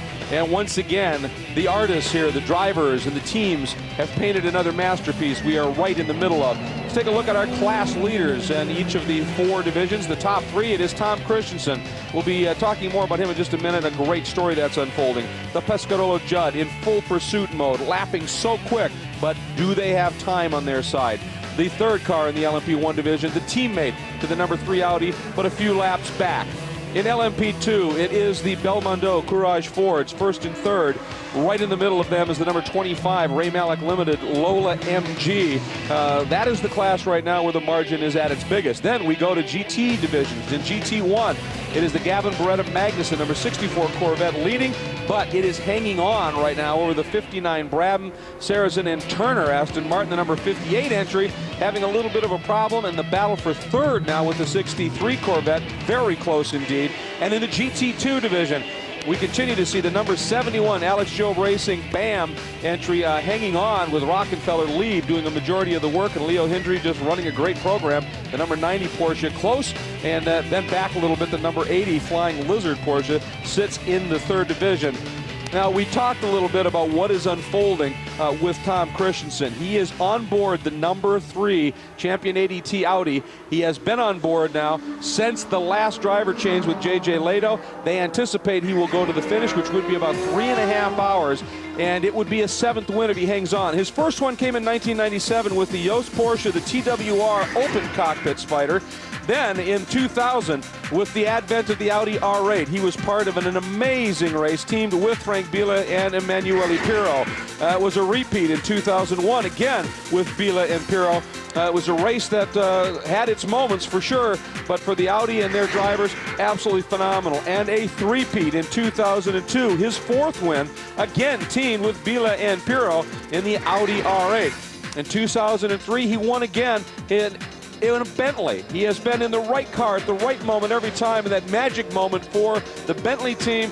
Again, Christensen in the seat when it was to be the right one to achieve victory here. And now his last win last year back in the venerable Audi R8, team with CJ Ara, Dindo Capello, and Christensen himself. That one may be the biggest surprise of the bunch. That was not the Team Velox sort of factory entry, if you will, and it came through for the win and gave Christensen his 5th in a row, and just an absolutely stunning. That 5th in a row, Alan DeCadney, as you joined us here in the booth, most all time, and he has a chance to go after Rick. And those 6 wins, though, in 8 attempts, an unbelievable win percentage. It is just stunning what he has achieved. Well, that's true. Strangely enough, way back, Wolf Bonato, he only started this race 3 times, and 1928, 29, and 30, and he won it on every occasion. Did the hat trick, had a beer, and retired. But what Tom Christensen has achieved, no one will ever be able to take away from him. The guy's phenomenal, not just for being the driver that he is, but it does help when you can sort of influence where you might drive to. Right. As you said earlier, he's in the right place at the right time in that car at this track. And, well, it looks like he may well be headed for something else. I'll keep my fingers crossed. And Christensen continues to lap, and doing so on a clear track. He's usually down in the 342s in traffics, 344, 345. The Pescarolo entry is running in the mid to high 330s when things are happening. Now, the guy that Christensen is going after is the legend himself, Jackie Ickx. And Jackie Ickx has a tremendous amount of respect for what he calls the younger drivers, and he counts the Dane among them. I think it's more difficult today than it was. Maybe it's not as physical as it was in old times, but it's very demanding because there are so many great talents in motor racing. But there are still very few places to take. That means today really you have to be better than the others. 30 years ago, 40 years ago, great cars or sophisticated car or works car or fast car were only given to experienced people at the age of whatever, 26, 7, 8, 30, 32. Nobody would consider to give a fast car to somebody of 18 or 19 or 20. Today, it's full of people of 20, 21, 22, talented, or are real pure candidates for winning races. They are unbeatable. And they are unbeatable because they have the talent and they have no fear. And in this business, having no fear, it means nothing, it's impossible. Yeah, he's absolutely right. Of course, in Jackie's early days, mine too for that matter, he was born in 1945 in January. He's just turned 60, and the go-kart wasn't really invented. I think the invention of the go-kart has been one of the most phenomenal things to affect motor racing, because from the age of about, what, 3 or 4, 5 years old, you can start racing. I mean, there's kids out there with more racing experience than I've had in, 40 years. It's unbelievable. And our leader is in, Andrew.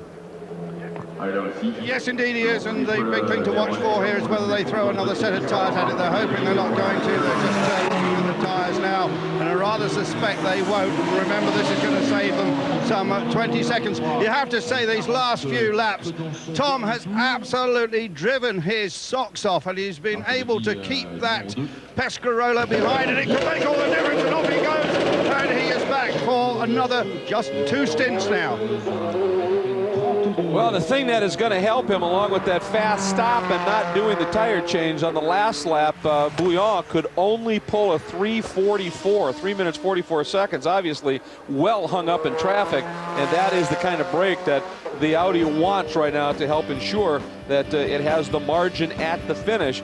And Christensen, it's in his lap, it's in his hands, quite truly, and doing a fabulous job. Here's a look at our top 6 overall. Once again, 2 GT1 cars reside there.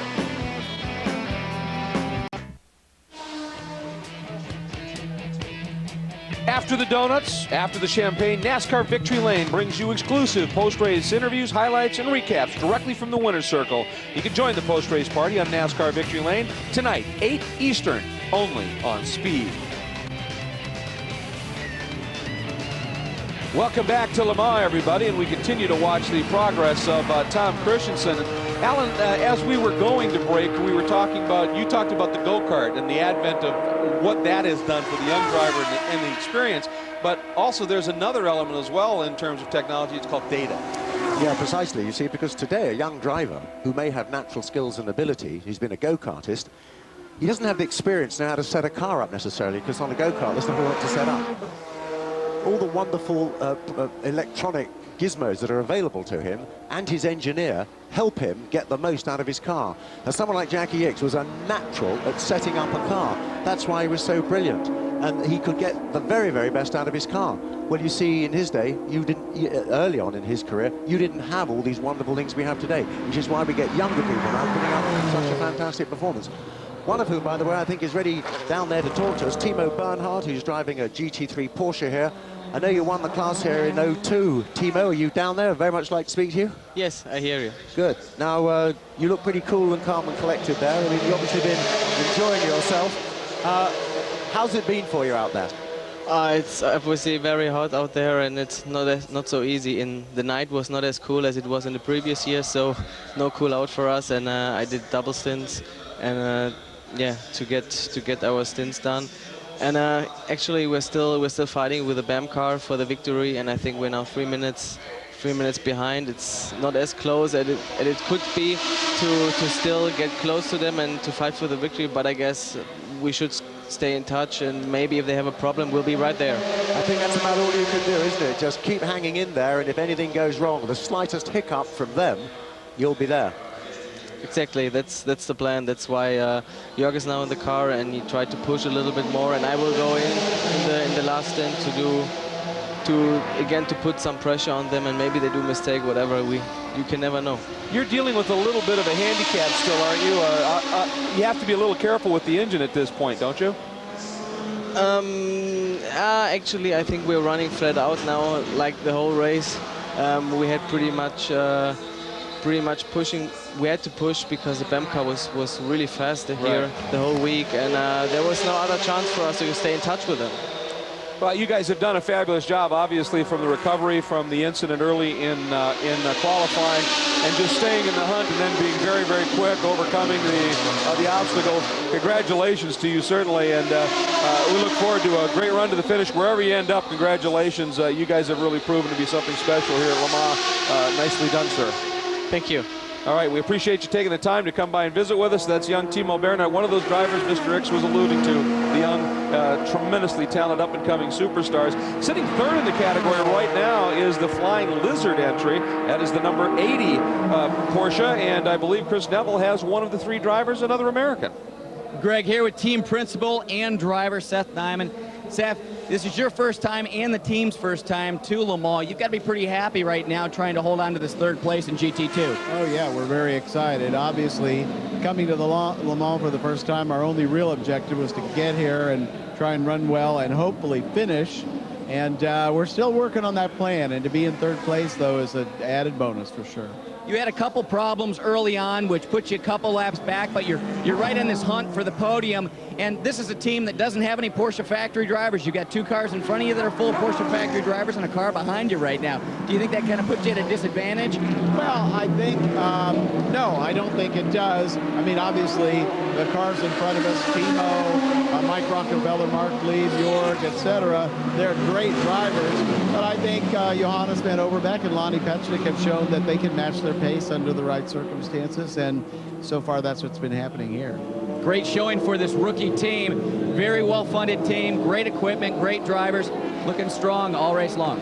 All right, thanks, Chris. 3 Porsches, 1, 2, 3 in GT2. We get news that we're looking forward to seeing a Porsche program in the prototype back in LMP2. And when you think about Porsche here at Le Mans, yeah, 16 overall wins, but in terms of class victory, Alan de Cadenet, back even in 1955, I don't know that calculators can count that high for the success that Porsche's had.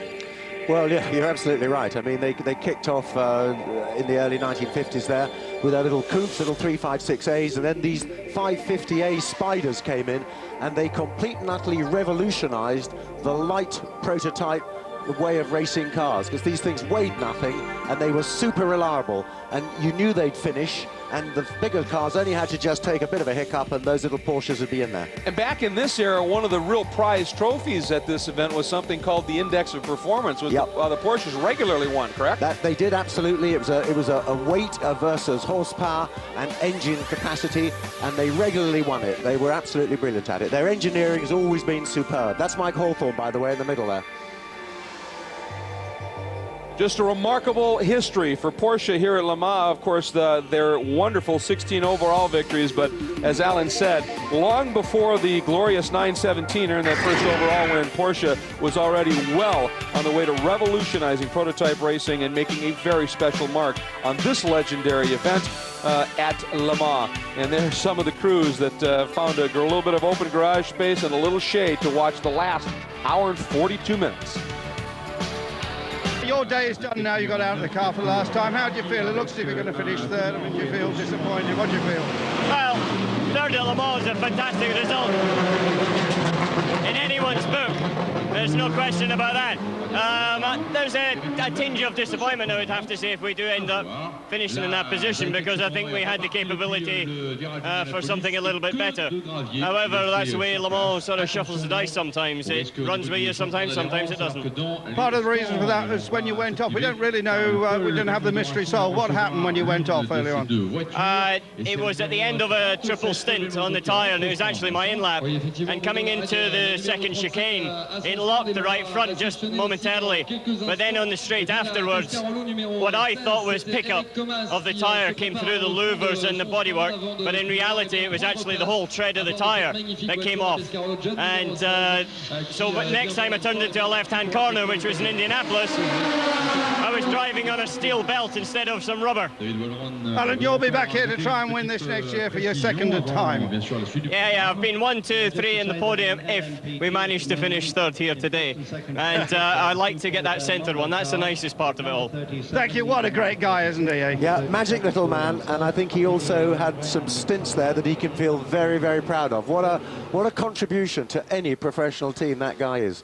We had a bit, just a little while ago, this was the car that was running second in the LMP2 division, the Ray Mallock Limited. That is the Lola MG, and had been having a very good run, and then it just got away coming into the Ford chicane. And then, this is the sad one, this is that dynamite little Zytek from Team Yoda that had been running so well. Pretty substantial off over in one of the chicanes. They were able to get the car out of the gravel and bring it in, and actually the damage there looks a lot less than I would have imagined, Alan, as we were watching that when it happened during a break. Yeah, it looked like a biggie to me. I mean, you can see it's pretty well smashed up, but again, that carbon fiber type bodywork, it can absorb. Oh, they're taking it back into the garage now, so obviously they've got a lot more work on that than they can just handle out in the pit, straight on the pit front there. But they will turn it around and they will get it back out, and then they will be still looking for a good, strong finish. And I think that team has done absolutely wonderfully here for a private team, privately funded. They've got the thing this far, and they will get it to the end of the race. It'll be a very emotional finish for them too. Well, here into the pits comes our second place car of Jean-Christophe Bouillon, and that car, we've been alluding to it, going to be the driver change here. They have been running some unbelievably fast laps, usually somewhere either side of 5 seconds a lap faster than the number 3 Audi. And keep in mind, this car also gets to carry an extra 10 liters of fuel compared to the Audi, but it has been making really a little bit shorter stints between fueling, and it's a little bit confounding. Obviously, that 5-liter Judd, when it's at full sun, a thirsty little lump. Yeah, I think probably that's the case. And I don't know whether the engine management system that goes with it is... Oh! Uh-oh. Huge development. The car going into the garage, the Pescarolo Sport entry that was in pursuit. As we were watching just a moment ago, you saw the number 3 go by in the hands of Christensen, putting that car a lap down. This is it. This could be the defining moment in the overall battle of this race. The Pescarolo Sport Judd is in the garage. Yeah, somebody spotted something and they said, uh-oh, we better attend to that. A lot of activity and looking going on in that right front corner. Yeah, it was pretty instant, wasn't it? Look at that wheel wobbling around. It was pretty instant too, whatever it was. Well, that was wobbling around because you had the wheel nut off. Okay, that's... Well, they looked, I mean, they are cleaning out the radiator ducting with those brushes. They've been getting a lot in there. We earlier saw them take off whole chunks of screen and the like that was down in there, trying to get that car to breathe just a little bit better. But this looks a bit more severe than that. But the driver's still sitting in it, which is meant to be a good sign. At least he hasn't climbed out as a no-hoper. So they'll be fixing it, and it'll be back out there. They'll probably then just try to keep ahead of the number 3 car, the number 2 car, which is third, with Frank Bieler in it, the Audi, and just maybe go for second. Because they're just running out of time now to continually hunt down Christensen in his Audi. Well, the engine cover went up, but it was up very briefly. It is back down once again. Chris Neville, you've arrived on scene. Anything you can tell us? Yeah, Greg, it is exactly what we were talking about earlier, just this motor overheating. Some representatives from Judd are down here just trying to clean everything out and get this car back out there, and they're going to drop, they're pulling it back out right now. So they just wanted to get it into the garage, really try and clean all the ducting out, clean the radiators out, and try and get them back in the fight. Well, 95 degrees Fahrenheit and lapping at absolutely 110% in this car in its pursuit is going to take its toll in these conditions on the mechanicals.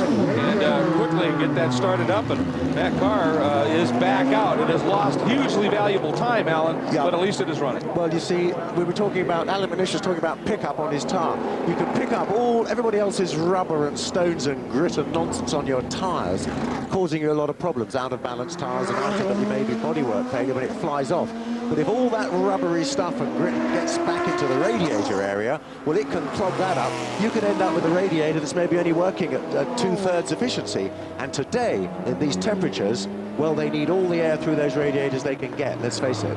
Well, they weren't in there with just hands pulling that stuff out. They had scrub brushes, so obviously of great concern. Let's take a look at the top 3 in each of our 4 divisions running here. It's still Christensen out front now with even more time, a lap plus in hand. Great news for them. Still in second place is the Pescarolo Judd. Then the third place car remains the team champion ADT Audi in the LMP2 division with the spin from the number 25 Lola MG from Ray Malak. We now have the 2 Belmondo Courage Fords running 1-2. So some great French pride still possible there. And of course, Rick Sutherland, the American, in the lead car in that division. We move now to the GT classes. In GT1, no change. It is still the number 64 entry over 59 and 58 Aston Martins. That 59 stopped a little longer. They were just making sure the driver was cooled off. That is Turner. And in GT2, it's 71 and 90. The battle continues.